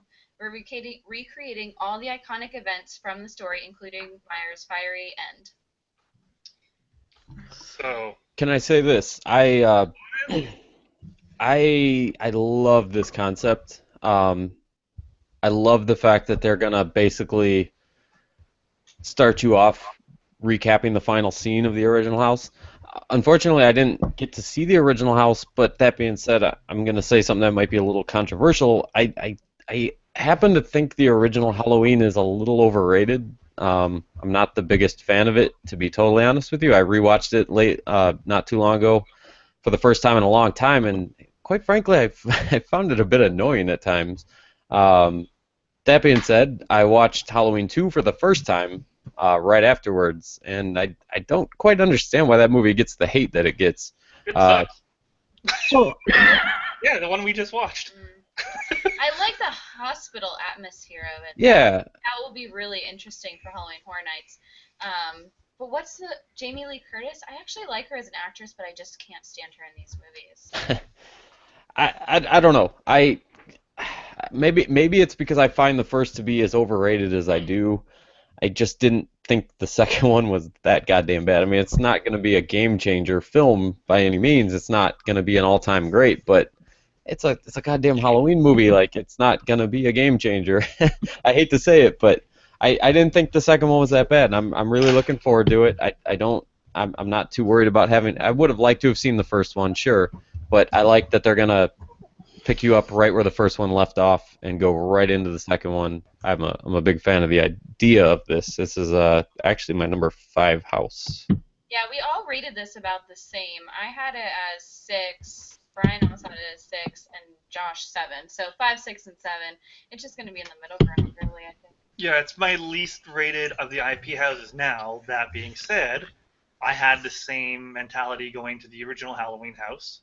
I'm not a huge Michael Myers fan. I just don't, like you, Kenny, I didn't get the hype of the first movie. I don't see Michael Myers as a scary horror icon. I just don't get it. But that house was freaking amazing. Like, it excelled in places I did not think it could. And this picking up, like, really, like, the whole thing with the movie is when you watch part 2, it replays the last scene of the first movie. Right. So the maze is literally doing the exact same thing. I don't know. I just thought, again, maybe it's just a movie and it will translate better into a house, but the movie itself was no, I can get horror being cheesy and kind of bad in that sense. It was bad. But how many times did he shoot him? I think he shot him 6 times, and he did not die. I'm going to be doing a supercut. I checked, and this does not exist. I'm going to do a supercut video of all the times he says that. Because in the first 10 minutes of the movie, I'm pretty sure he said it like 6 times. At least. To be fair, in the original movie, the score repeated about 97 times. Oh, yeah. No, I'm with you. And it still did the same thing in the second movie, but a different part of the score. Yeah. I don't know. I don't like hating on the first one. I just feel like maybe a lot of people are tied nostalgically to that movie a little bit stronger than people who would watch it for the first time nowadays. Yeah, I just watched both of them recently, and I was expecting a lot more based on what people say, but... Yeah. Just being honest. Yep. Brian? I'll tell you, if they bring back the Silver Shamrock song, I will be in heaven. Yes. See, it's funny. That's from part 3. Oh. Like, you can rip on part 3 all you want, and that movie is horrible, but that's where it's so horrible it's good. Yep. Like, it has no reason to be called a Halloween movie outside of the fact that it takes place at Halloween. If I'm not mistaken, Michael Myers does not appear in the movie. I was say he's not even in the third one. I think his mask is at one point in one of the stores, but he is not in the movie at all. And that Silver Shamrock, I still have it. I think it's one of my ringtones on my phone. That song gets in your head, and it's like the frickin' hamster dance. It will never leave. Wow, throwback to 1994 or whatever Go that back to came out. those wonderful internet sites where all it was is just a bunch of hamsters dancing. Yep. Gotta love it. No, Yeah, for me, I'm sorry. Halloween. Oh, sorry. No. Halloween. Where do I have this? I have it at number 6, I think. I feel like I'm getting Halloween fatigue from these houses, and I think it's specifically because I did Halloween in, what was it, 3 years ago in Orlando when they did the first one. Then I came to Hollywood the following year and I did it there, and then they did it again last year in Hollywood. So this will be my 4th Halloween maze, and I'm starting to get a bit of fatigue about it. But what excites me about it, and why it's higher on my list than some of the others, is that it is starting off where the first one left off. So it's a continuation. So I am going to see something new. I feel like I haven't seen anything new in these houses in the past 3 years. So I'm excited for that. And that was a really cool scene in that maze. Yeah. With the final scene of the movie. So to be able to walk through that again is kind of, it'll be cool. Yeah. All right. Andrew?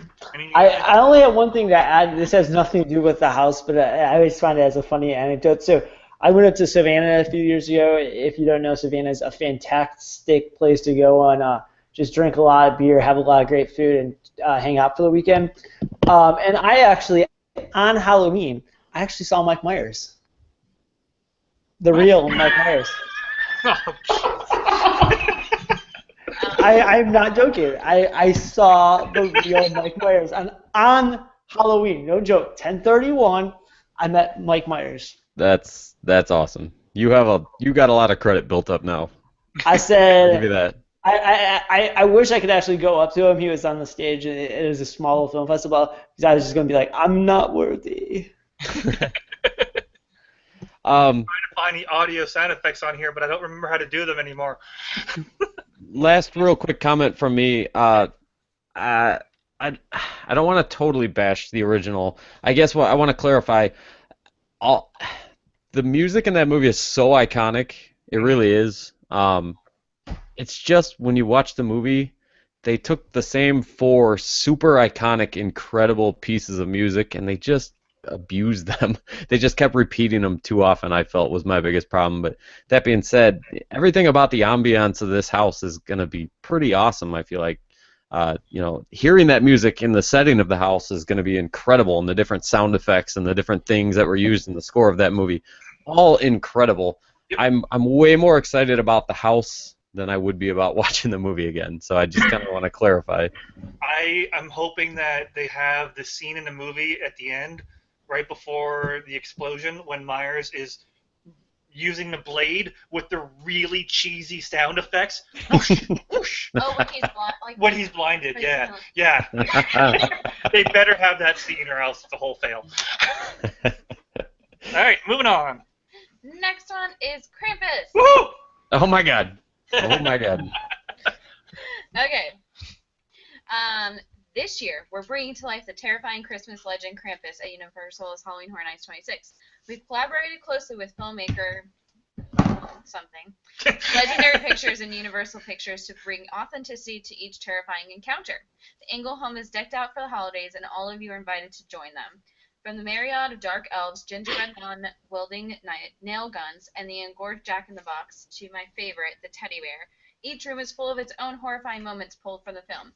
You'll not only try and dodge the invading dark elves around every corner, but will also have to keep your holiday spirits up, while sneaking past the looming presence of Krampus himself. Sorry. Each encounter with Krampus holds its own unique perspective as he gathers more souls for his sinister workshop. The excitement for this property and what it adds to this year's event is the same excitement as waiting to see what Santa has left under the tree. Mixing 2 cups of horror with humor, a tablespoon of trick with a dash of treat, and you'll receive the most gruesome holiday gift ever. Remember, it's better to give than receive unless you're Krampus. He only takes. Now, I think Kenny gets to go first here. yeah, but before Kenny does, I'm just going to say, how many of us watched the movie and kept thinking to ourselves, that's got to be in Horror Nights, that's got to be in Horror Nights, that has to be in Horror Nights? Kenny, Yeah. we'll sit here for half an hour. I was gonna say, you guys sure? You I'm getting comfy. you got to go take a potty break? Now might be the time. No, I'll keep it as short as I can. Yeah, I went and saw this movie opening night last year, and I mean, what can you say? Anybody who saw it knew it had to be. This was out at Hollywood last year, right? Kind of unofficially, is like They did a scare zone. Scare Zone? Dark yeah, Christmas or something. Yeah, Dark Christmas. Like the lore of Krampus, but without the Krampus name or IP. Right. Yeah. But then the second the movie started and I saw it was a Universal thing, I was like, okay, this is going to be a house next year. And just watching the movie, it was abundantly obvious. And Krampus, there's nothing to really say other than like this has got mass appeal with people. Like I'm not the only one that's got this kind of excitement. I feel like this is going to be a huge draw to the event this year. Whether people saw the movie or not, they're familiar with it just kind of through word of mouth. The kind of tale of it, the folklore of it, the story of it's kind of spread. People are just familiar with Krampus, and it's gonna. Well, not to mention, it's gonna be. Isn't this gonna be in the Shrek building? Yes. Yeah. So it's. Oh my God! Like it boggles my mind how bad the lines are gonna be for this house. I just can't help but think how horrendous those lines are gonna be, and that kind of makes me sad because I'll probably only get through it a couple of times. But again, the Halloween convention down in St. Louis, Krampus back in March. This was all anybody could talk about. Like that shit's so hot right now. Not. I don't want to sound like a California guy. No offense, Brian. It's, Krampus is so hot right now. But it is, to be honest with you. It's just it's an IP that people get a hold of, and look, if you've seen the movie, you know it's not the best movie out there. It's really not, but it's a fun kind of campy, kind of ridiculous, but at times pretty awesome movie. Like there's some shit in that movie that's really worthy of legitimate, horror credit. I think Universal, the ball is so in their court with this. They're kind of the only ones that are gonna be able to manage to fuck this up if they do. There's really no way to mess this up. It's Krampus. There's stuff in this movie. Krampus himself, all the little gingerbread guys, and the Jack in the Box, and that crazy goddamn clown thing, and those teeth that thing's got. It's just the whole movie was. When I watch it, I feel like the movie was made to be a house. Like I feel like this is legitimately one of those situations where they're not so much gonna convert this movie into a house. They took the movie and made it to be a house. Like that's kind of how I feel about it. And Body Collectors last year was had it not been for the 25-year house, Body Collector was the best house last year at Horror Nights, I thought. And from what I hear, what was the guys, help me out here? What was the house back a few years ago? The Home for the Holidays, was that what it was? Psychoscarapy. Yep. Psychoscarapy. It was like a Christmas themed. Yeah. From everybody I hear talk about it, like that house was a real winner, and people just love that kind of Christmas tie into the Halloween event, and just kind of that crossover. I just don't understand how this can not be a good house. And I don't think I've heard a couple people say like it's going to be the comedy house this year. I don't think I see that. I just don't. I really don't think this is going to have too much comedy element to it. I could be wrong about that, but I think this is going to be a winner with the crowds, unfortunately, because that means the lines are going to be bad. But yeah, it's number one for me, and I was crossing my fingers for it all year long, and when they announced it, it was kind of the worst kept secret, but that didn't stop me from being really excited about it. Yep, I got to agree with you on pretty much every level there.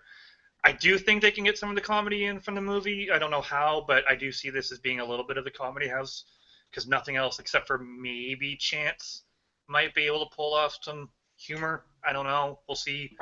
But the fact that they're, working really close with the filmmakers, I think that intrigues me more. I know the Scare House out here in Pittsburgh or Philadelphia, they had the license for Trick or Treat and Krampus last year. I haven't seen much clips from what they did. I saw a few, and it looked really good. But with what Universal can do in their budget, this is going to be incredible. Yeah. So this is number, what do I have it as? 2. Number 2, right behind Exorcist. It was tough. Like, I was going back and forth which one I'm more excited for. Like, if I could say it's a tie, I would. But I'm not going to do that. No ties allowed. No ties allowed. This is number 1 for me. I'm super excited. Yeah. I love the movie. I really love the Christmas theme at Halloween events. We had a Christmas house at Six Flags America last year. It was my absolute favorite. It was really well done. So I'm really excited to see what Universal can do with this. So, Kenny, since she loves Christmas themes and she loves Krampus and the horror stuff, she should watch Santa's Sleigh, right? Ooh. Please tell me you've seen that. No, unfortunately, I was just gonna say, I'm almost embarrassed to admit it, but Brian, have you seen that? I don't think so, but it sounds amazing. It stars Goldberg as a murderous Santa Claus. That's all you need to say. Done. I thought this was the one where Arnold Schwarzenegger tries to go get the toy that's out of stock. Not the same. Not the same. Okay. No. Kind of close. I can see where you mixed that up. Gotcha. Goldberg, Schwarzenegger. Okay, I get it. I'm ashamed I haven't seen that movie. I'm gonna have to plug another podcast here, but the Catacombs of Halloween Horror Night podcast. It's a really good podcast. Yeah, I was gonna plug them at some point because of you. So they're awesome. It's a really good podcast. Check them out. But they love that movie. They talk about that movie a lot. And as a matter of fact, at a certain point, they were actually giving away copies of that movie as prizes because they're so into that movie. So I'm kind of ashamed I haven't seen it, but it's definitely on the list. So it's up there with Halloween 3. Great, now I really want to watch it. Yep, nope, you do. You do. Man, So, yeah. no, I'll tell you where this is on my list. It's in two very interesting places. So for Orlando, it's number 5. And for Hollywood, it's number 1. Hmm. And that's because despite having been to 13 Halloween Horror Nights, I have never actually been to a house in the Shrek building. They did not use it before last year. I think last year was the first year that they did a house in the second Shrek theater. So I don't really know what to expect in that space or how big they can get or how advanced or anything like that they can get with some of their stuff. But, and I also haven't seen the movie yet. I know, it's absolute heresy. It is on my list. I'm going to watch it tonight or tomorrow. And Don't expect the world, man. Trust me. I got a 5-hour plane ride coming up, so it'll be good. Yeah, so what I'm really excited for is to see it in Hollywood, because last year they did that Scare Zone, the Dark Christmas one, and they did it so well. It was so well done and well themed, and they really knew how to do it. So if they can do that in a Scare Zone in probably the smallest section of the park, it was down the Paris Street. I can't wait to see what they do in a house. Yeah. Andrew, this is one of the movies that you should probably try to watch. It's not like your typical horror movie. It's not super scary. Yeah, I have to say I'm intrigued, and I would say this, because of Kenny's excitement, probably has it number 1 on my list. Just because I think, like I said, I mean, I'm no Horror Nights expert. This all might change once I go, but the fact that it's something unique and it's different, it's not just zombies. It's like a Christmas and Halloween, that's just so total opposites. I think it'll make for something that's like pretty cool versus, you go to any of these Halloween events, it's always the same gags, the same themes, the same houses, just different names. So. Yep. Definitely watch it. Yeah. Now, do you guys think they're gonna reuse the puppets most likely from American Werewolf in this house, or do you think they're gonna come at it with something different for Krampus? I think Krampus himself, like the same type of. You mean like you use a puppet rather than an animatronic or something? right? Yeah. I would say so. My only reason I don't know for sure is because they've not really mentioned that, and I mean, anytime they've done puppet work, they've always been pimping that out. Like, Yeah. With the American Werewolf puppets, with the what puppets did they do after that? Was it Aliens? I Yep. think? Yeah. Like they've always made a mention that we've got these puppets, they're amazing. We've learned so much since blah blah blah. So I haven't heard anything about that. Not to say it's not happening, but I would hope so. I'd rather see that than stilt walkers or something. I want gingerbread men that I can actually like eat. I want them to pass them out on the way out. That's what I was just gonna say. Like, it'd be like if they had like a cart. We all know they have like 500 beer carts. Yep. If they have like just Right. one cart right outside the exit to Krampus, where it was gingerbread cookies. I mean, they make them during the holidays. Every single person's going to throw down the $3, $4 about I one of those. actually tweeted at Horror Nights while I was watching the movie.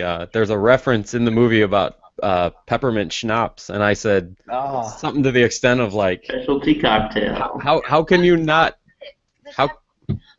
how can they not capitalize? Like if they don't do gingerbread men and like peppermint schnapps, like that's a missed opportunity on their If part. they don't do that, I'm going to set up shop in the parking garage and sell gingerbread men out of the back of my car. Being that it's in the Shrek building, does Gingy make an appearance? I will not be surprised to see him somewhere tucked away in the corner where you can recognize that that's him compared to the other gingerbread men. That's a good callback there. Nice work. We'll see. So, we're at the last announced IP house that came, was it last week or so? A week or two ago? 2 weeks ago. I can't remember anymore. It's all a blur. This is the long one. Do you want me to read all of it? You don't have to read all of it. I guess you. I mean, yeah, no, we probably don't have to read all of it.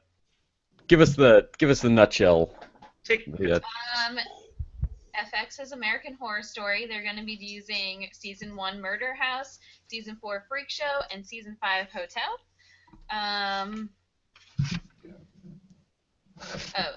The most engaging aspect of American Horror Story is the fact that every season is a completely new storyline with brand new environments and characters, not unlike Halloween Horror Nights. So first we need to decide how to capture that content into a single house. The Uber Maze or larger template we've adopted, mostly recently with our popular 25th anniversary maze last year, was the most ideal format. They'll be confronted by the horrors that reside within the walls of the newly bought Harmon residence and invade the abominations that call its basement home. You'll witness the atrocities that befell many of the unfortunate souls of the roadside freak show and encounter Twisty, a manacle and deformed clown performer. Lily really likes American Horror Story. Anyways. Lastly, you will check into Hotel Cortez and unlock the domain of the Countess as she ensures your stay is anything but pleasant. These 3 seasons will be vividly recreated in every detail, environments, characters, and moments. We've worked extremely close with the series creator, Ryan Murphy, who also did Glee, and 20th Century Fox. And that just moved to the bottom of my list. To ensure it captures the series in every way possible. This reveal rounds up the most eclectic slate of brands we've ever had, combined with our original content houses and our Scare Zone and show slate. Halloween Horror Nights 26 is shaping up to be one for the books. And as you can tell by my shirts, I am now an American Horror Story fan. Recently, I just started watching them when this was announced because I had to watch it. I flew through season 1 and Freak Show. I really loved Freak Show or Murder House. Another doggy. I was to say, everybody else's dogs come on. I might as well show mine.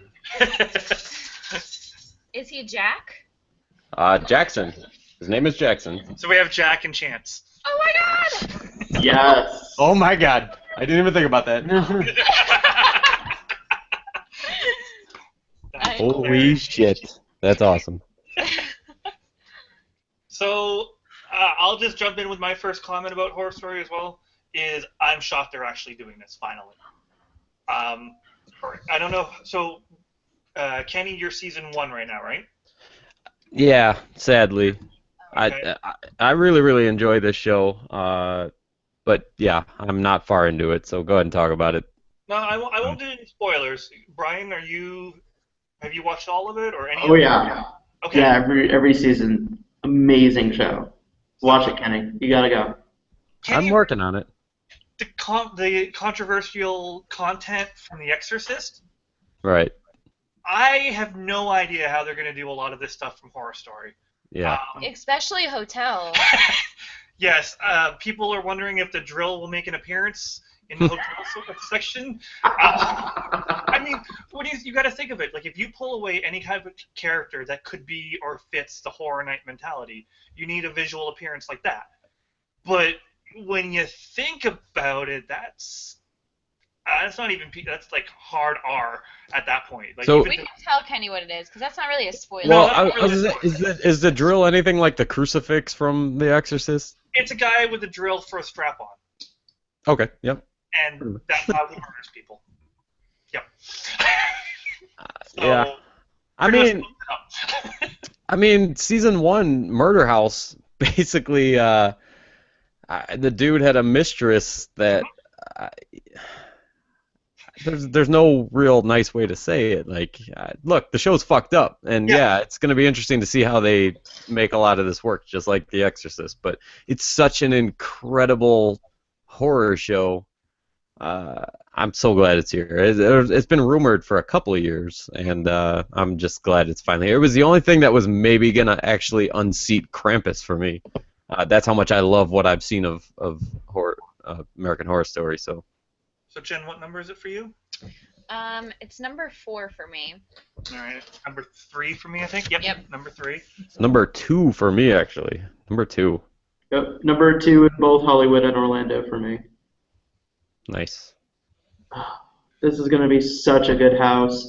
If not for the characters that are in there, at least for the settings. Yes. Because holy crap, Hotel Cortez is such a beautiful setting. I watched the entire series twice just to get a better look at that hotel lobby. I'm a hospitality kid, and looking at a lobby like that, oh, it's beautiful. Absolutely beautiful. I don't want to stay in that hotel. Maybe the I don't want to stay there. I'll go into the lobby. I'm good. After that, I'm good. You know, it's funny is we just started watching Hotel. That's the only season I had not seen. And right away, knowing that it was a Horror Nights house before watching this, I love the reference. One of the very first lines in the show is how those two girls, foreign girls, come in and are like, "Is this close to Universal Studios? I can't wait to ride the Vin Diesel ride." I was like, that was awesome. Yeah. So right then, I'm like, I guess that was set up for Horror Nights. Well, at that they point. tried to leave because it wasn't close enough. Yes, they did try to leave because it was not close enough to the park. That sounds like total theme park nerds right there. That's like when Jurassic World came out earlier this year, and then Jimmy Fallon's ass showed up in the movie. I was like, all right. Yep. There you go. Yeah. And also much like the Mummy House, Lady Gaga here is gonna make a cameo in this house. No, still no. This fell flat too. I want My God. Peters. No, I would love if Lady Gaga made an appearance because she is fucking awesome in this show. That's what I hear. Surprisingly amazing. Isn't she? Talk some of the time. Yeah. Isn't she coming back for the 6th season? Yes. Yeah, she basically has replaced Jessica Lange as like Oh, really? the main woman, the leading woman. I mean, I know it's between Jessica Lange and Kathy Bates now, Mhm. but Jessica Lange's gone, Lady Gaga's in. Things I would never thought I'd say is Lady Gaga replaces Jessica Lange. I didn't think I would like Lady Gaga in it, but I do. Yeah, no, she's great. I'm just as excited to finish catching up on the show as I am the house. Like, I love this show from what I've seen, and I've seen season 1, and I'm only partially into 2, and I'm actually gonna stop watching 2 and just go straight to 4 and 5 since they're in the.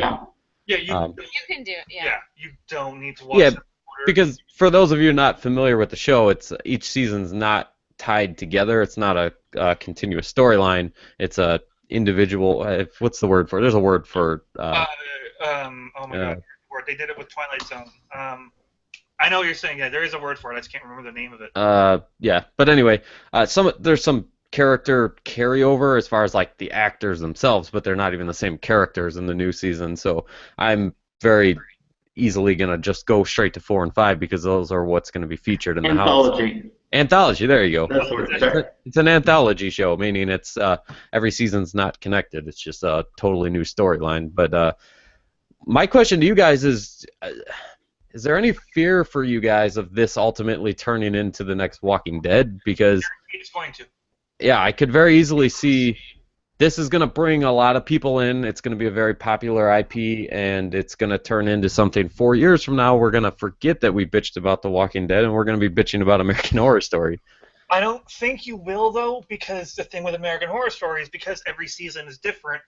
Walking Dead is zombies. True. This is true. It's like the Lord of the Rings. You walk, you stop, you walk, you stop. It's just you walk, you get to a place you think you're safe, you're not safe. You keep walking to the next place, you think you're safe, you're not safe. So it was just the same theme over and over again. What is this? We've got. I found you, Brian. Why did Andrew send that to everybody? What is that? Doesn't it look exact? It's Brian. That was random. It's Brian with a bad hair day. Hold on, let's lock it on us. You're famous! I had to share that with everyone. Duh. That's awesome. Kenny, just to let you know a little bit, Season 4 Freak Show does start connecting, in case you did not know. So there is a character in Season 4 that is in Season 2. But it doesn't matter that much. It doesn't matter. Like, it's not going to ruin it. It's not going to confuse you. In my opinion, when I just rewatched it recently, it actually makes me want to go back now and watch Season 2 after Season 4 to see the order. Because Season 4 takes place before Season 2 in chronologically. Okay, that's good to know.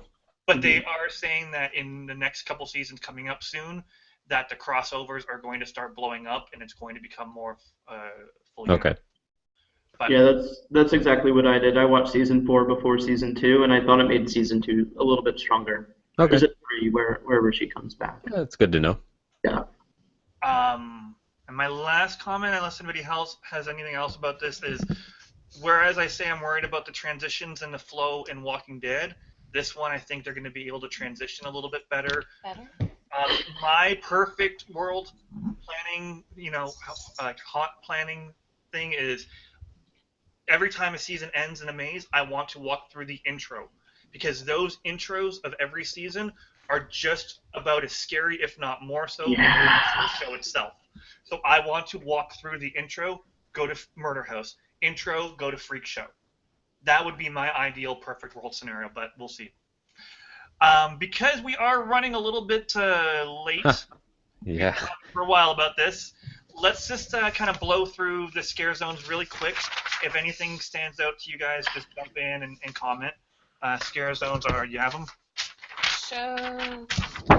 Scare zones are here. While you guys are looking for that, do you want to touch at all on the VR house or no? Oh, yes. This is scare zones here. Okay. Sorry, Andrew. Oh, actually, there's one more house in Hollywood that is not at Orlando, Yes, sorry.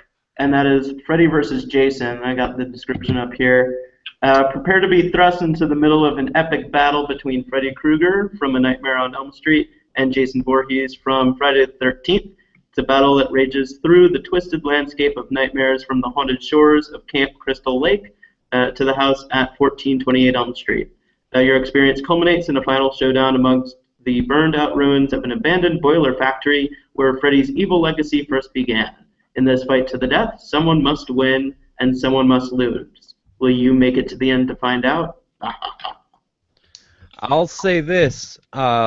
This house has the distinction of being my very first ever Halloween Horror Nights house, and it was badass. I'm looking at my list from last year, and it was my 4th favorite, but the top 3 for me were kind of untouchable, I thought.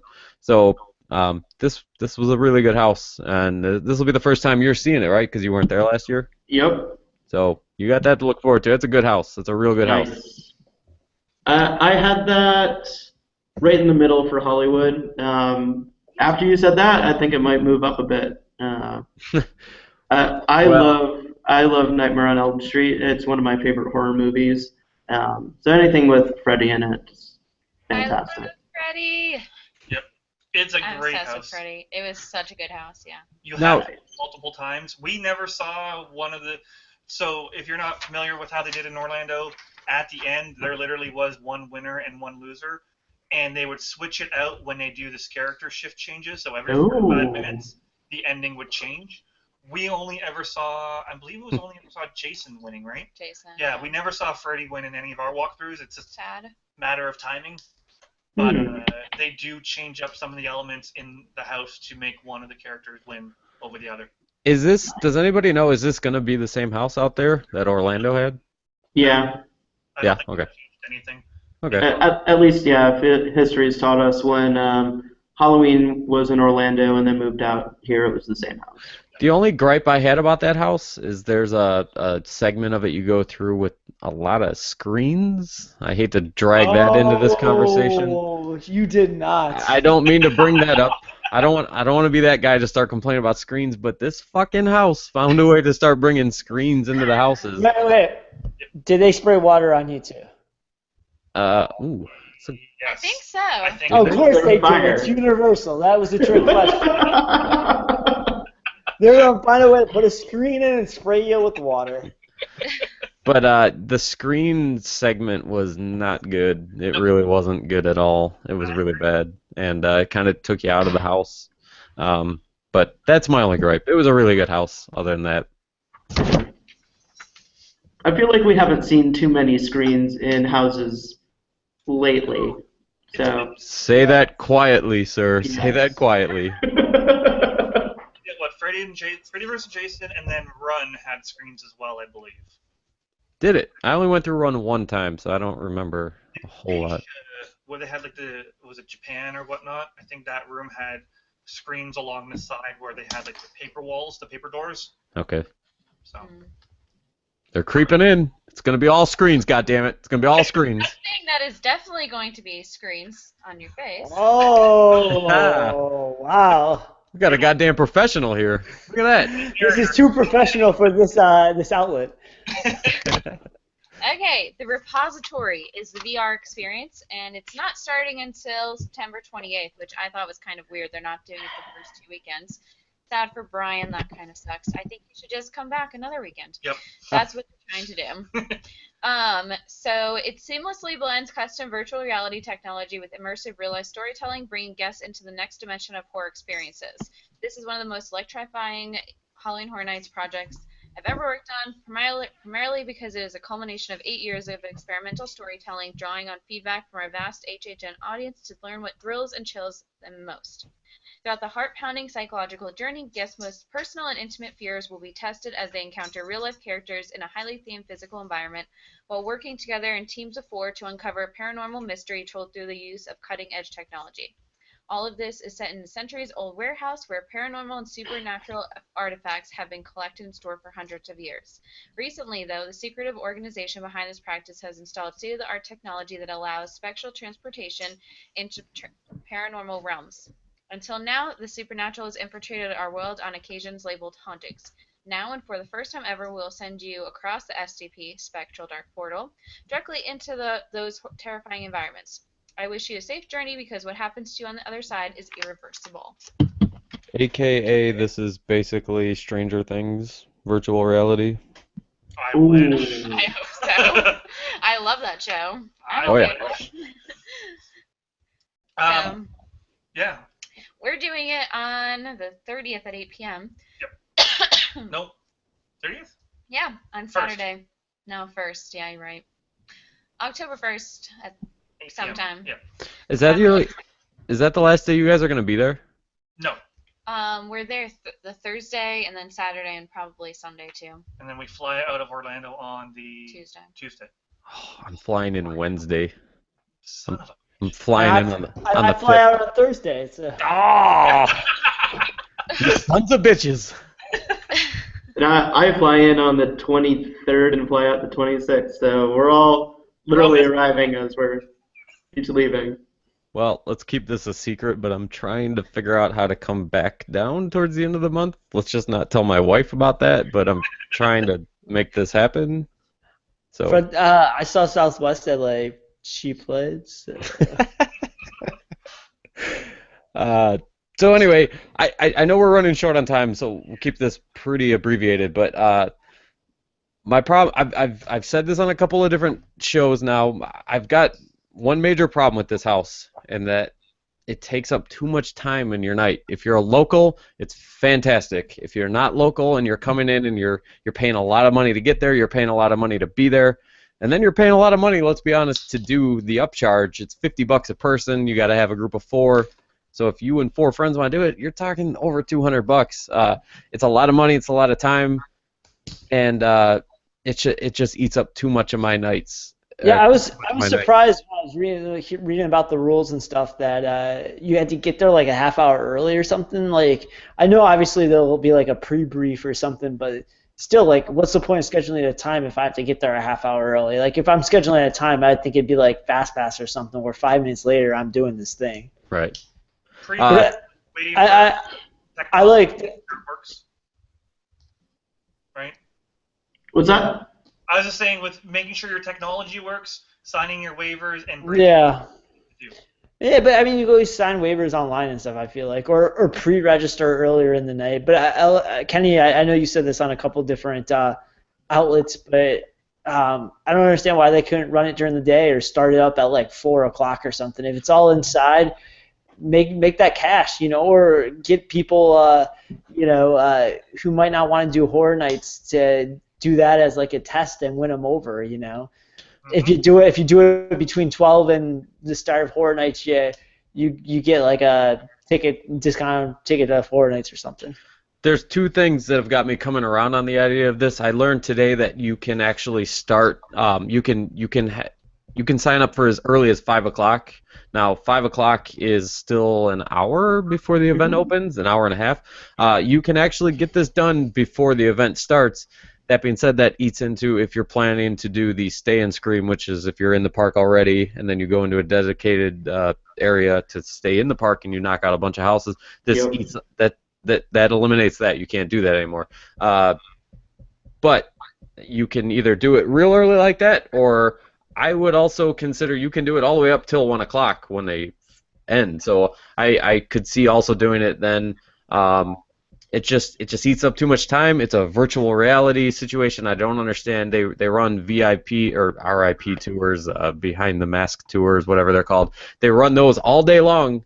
I don't understand why they can't do this during the day. That being said, I'm from everything I'm hearing, people who have done it like testing wise and who got to sample a little bit last year, it's the scariest goddamn thing you're ever going to experience. So I'm interested in it, but it's taken a lot for me to commit to actually doing it during one of my only 3 nights, unless I talk my wife into coming back down. Knowing how Universal can do VR in terms of operations, because when we went to Japan, they did VR on Space Fantasy Coaster, Yeah. and they were rocking it out. So I think Universal understands. Now, Japan has very different operations than the U.S. I think Universal as a company understands the operational impact that VR does have. So I think they'll make sure to put the staffing towards this, especially with it being an upcharge. I think they can afford to make it work and put as many resources towards it as they need to. And you look at how many staff members they have just running the normal queues for the houses. They have 10 or 15 people running each house. I think they can afford the same number of folks towards doing VR. I think the technology will be much better than we're seeing at Six Flags. So I don't think we'll see as many technical problems. Yeah, I mean, I feel like they almost have to do it because Cedar Fair and Six Flags both said there's going to be some form of a VR in their haunt experiences. So I feel like as Universal as the industry leader, you almost got to try something. So I mean, I think I could see it that if you don't want to open it up, like just playing devil's advocate to my own thought there. It's like I can see them saying they don't want to open it up from like 12 p.m. onwards in case if not everyone fills up for it, but. Hey, maybe if it's really popular, we'll see next year it's open, all day or something. Jen, what were you going to say there? I don't know. Oh, okay. Well, we'll let you know how it is when we get back together afterwards and talk review. We'll let you guys know what we thought of it. By the way, shout out to Carter in the chat, who's going to be a clown pimp on the Terror Tram in Hollywood. That's hilarious. And disturbing. That's a great resume bullet point. Right? Yep. So what I say we do right now is we'll run through the names as scare zones and brief descriptions. Let's just say which are most anticipated scare zone. We'll just go up that way instead of delving into all of them detailed.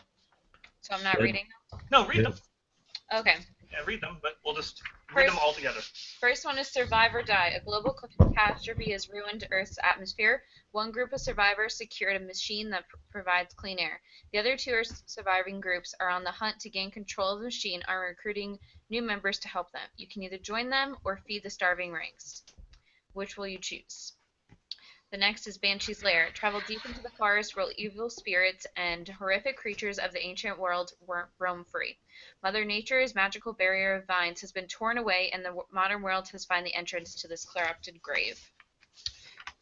Dead Man's Wharf. When a fishing vessel named Annabelle Lee never returned to the harbor and was lost forever, the wharf was left uninhabited as a memorial to him.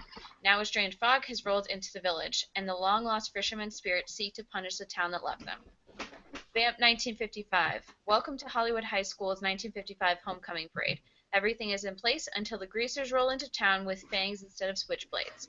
It's a procession of chaos with vampires ready to take a bite out of anyone in sight. And A Chance in Hell. Get ready for the audition of a lifetime. Chance may be locked away, but that hasn't stopped her. As the alarms ring and the bloody remains of those who tried to stop her lie around, she's busy recruiting cellmates to join her biggest act yet. I hope I get chosen. Okay. All right. Dead Man's Wharf. Yep.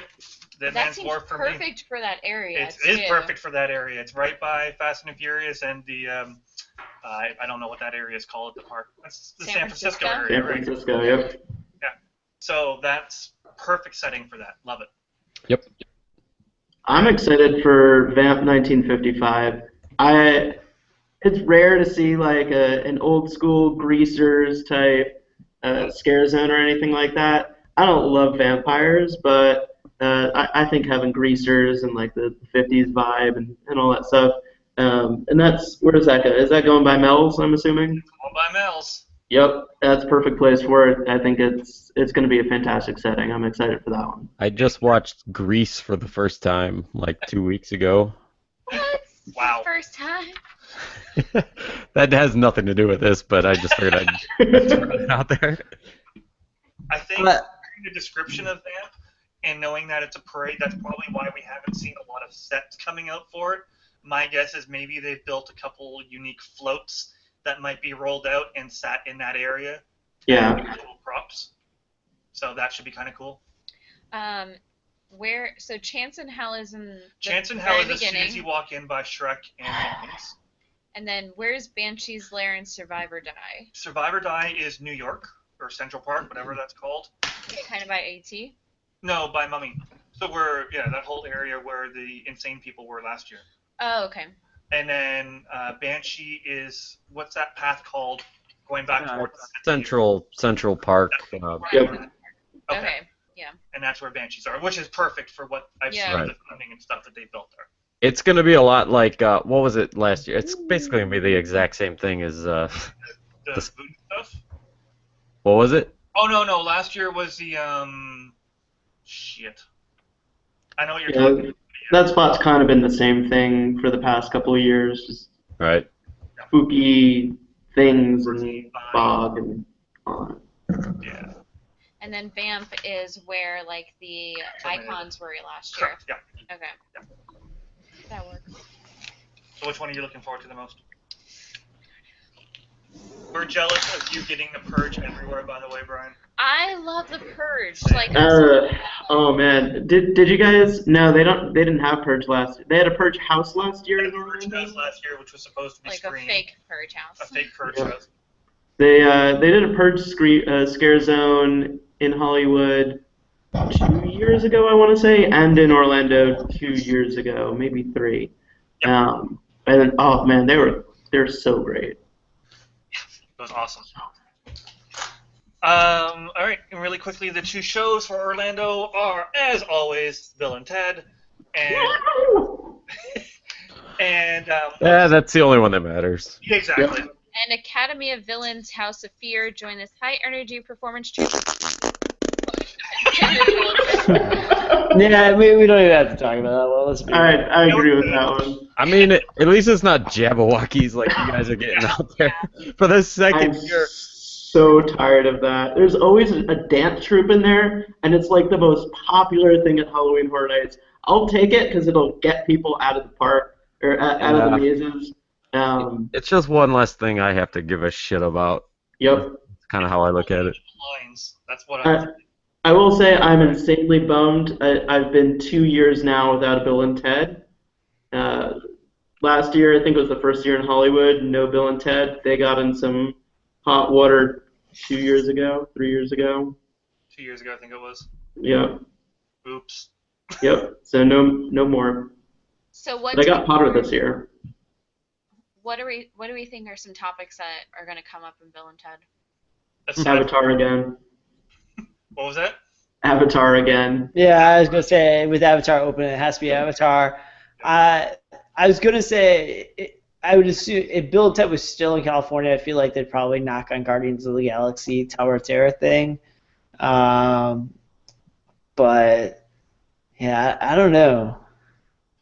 Are they gonna even touch the political? I mean, they're gonna touch it, but like, Yeah. isn't it like just too easy though? I mean, That's why you do it.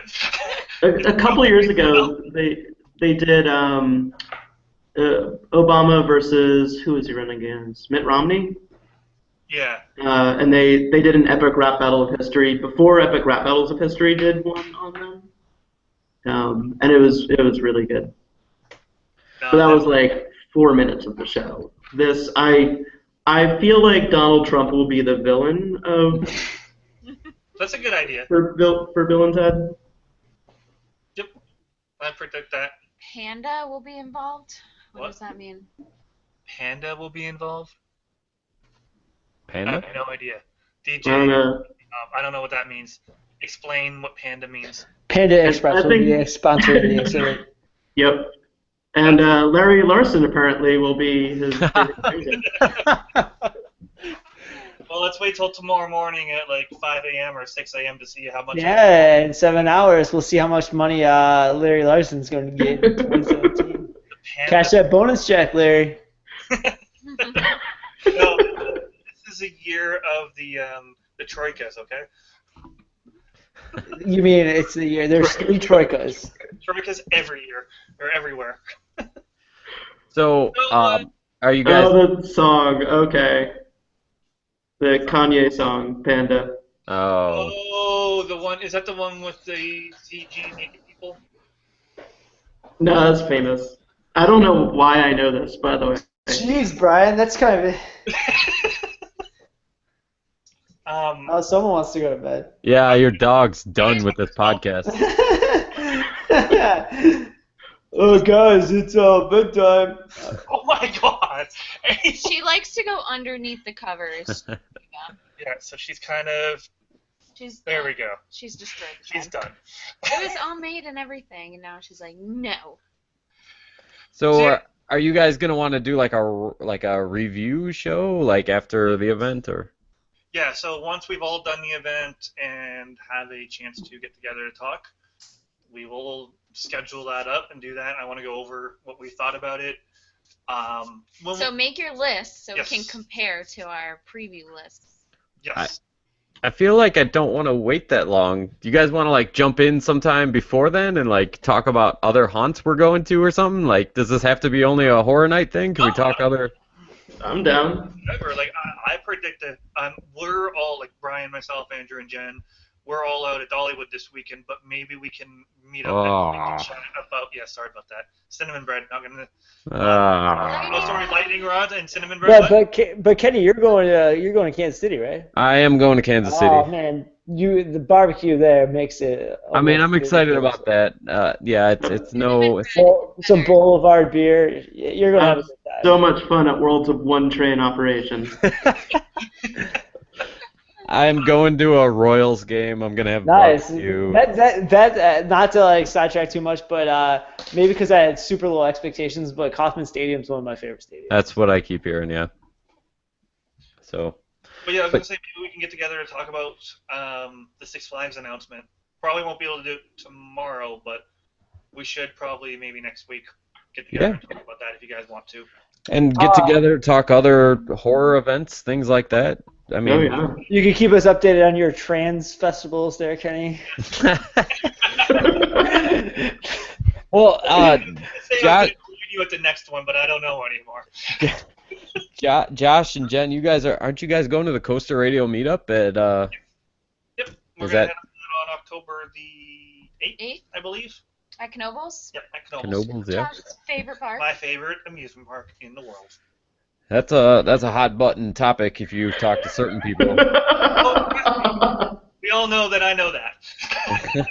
But I mean, that's a whole I'm other- with you. I'm not one of those Nazi assholes. I'm with you. It's not my favorite theme park. I have to specify. It's my favorite amusement park. There is a difference. It's Kennywood for me, but I can see where you're coming from. Yep. But Is it's it probably- because your name is Kenny? Yep. It's his park. Yep. Busted. Smartass. But yeah, we'll get together. We'll talk Six Flags. We'll talk haunts. We'll talk whatever the hell we want to talk about. It doesn't even have to be theme park related. Well, we don't have to talk about Six Flags. We can talk about it right now. Free spins, Justice League, some Larry Larson loopers. All right, cool. Yeah. We knocked that podcast out. Awesome. I'll cut this into 2 separate videos. Yeah, exactly. All right, guys. Well, sorry to cut this short. I'm sure we could probably go on. Well, It was 2 hours. I'm sure we could probably go on for 2 more hours. Your dog's pissed it took so long. She's in bed. She's good. But Hey. it was really fun. Where, just so I can like tell other people and for anybody who's watching, like where is this going up at? Plug this somehow. Up at youtube.com/TorontoJosh. Sadly, I can't change my name on YouTube. So this is on my personal channel. This is going up on, and then you can follow. Well, let's all plug our feeds and stuff. I'm on Twitter as MayhemJosh13 is my handle on there. Jen, do you want to tip out your Twitter? What, Twitter? Yeah. It's confusing. It's Juliet Alpha Lima. Yep. You can find that. You can follow Jen. Kenny, I believe you are at In the Loop Spoon. I don't know what you are. I'm at In the Loop Kenny. That's me. In the Loop Kenny. Yep. Brian. Very simple. I'm mainly Instagram, but I tweet every now and then at Rockceratops, like a Triceratops, but rock. That's awesome. As in, you gotta get background on that. That's because all the bands you like are dinosaurs. I like dinosaurs. I like rock music. I like theme parks. It's all good. You're okay in my book. And Andrew. Online hide on Twitter. That's all you need to know. Cool. And at DJ Dog 5 on Instagram and Twitter, if anybody wants to follow him. He shortened it for that one. He did shorten it. You need to shorten it for everything here. It's all there's character limitations on Twitter. That's why. It's all pictures of Larson Loopers and tweets about Larson Loopers. So does that mean DJ Did Me Dog hit Scott the Jazz Club? Does that mean tomorrow's like Christmas morning for you? It might be the worst Christmas ever. I don't know. We'll see. It might not be any Larson Loopers. It might end up being Krampus for him. Well, guys, it's been fun. Kenny, it's been nice chatting with you again. Yeah, man. Thanks for inviting me. Yeah. Of course. No, but whenever we are bored and have nothing else to do, we will come on here and find something to talk about. Sounds good. Cool. Thanks, so everybody have a good night. Thanks for whoever's still watching. There's 10 people watching, so thank you for that. Hey, I'll take 10 over 0. So have a good night, everybody, and we will see you next time. Peace. Yeah.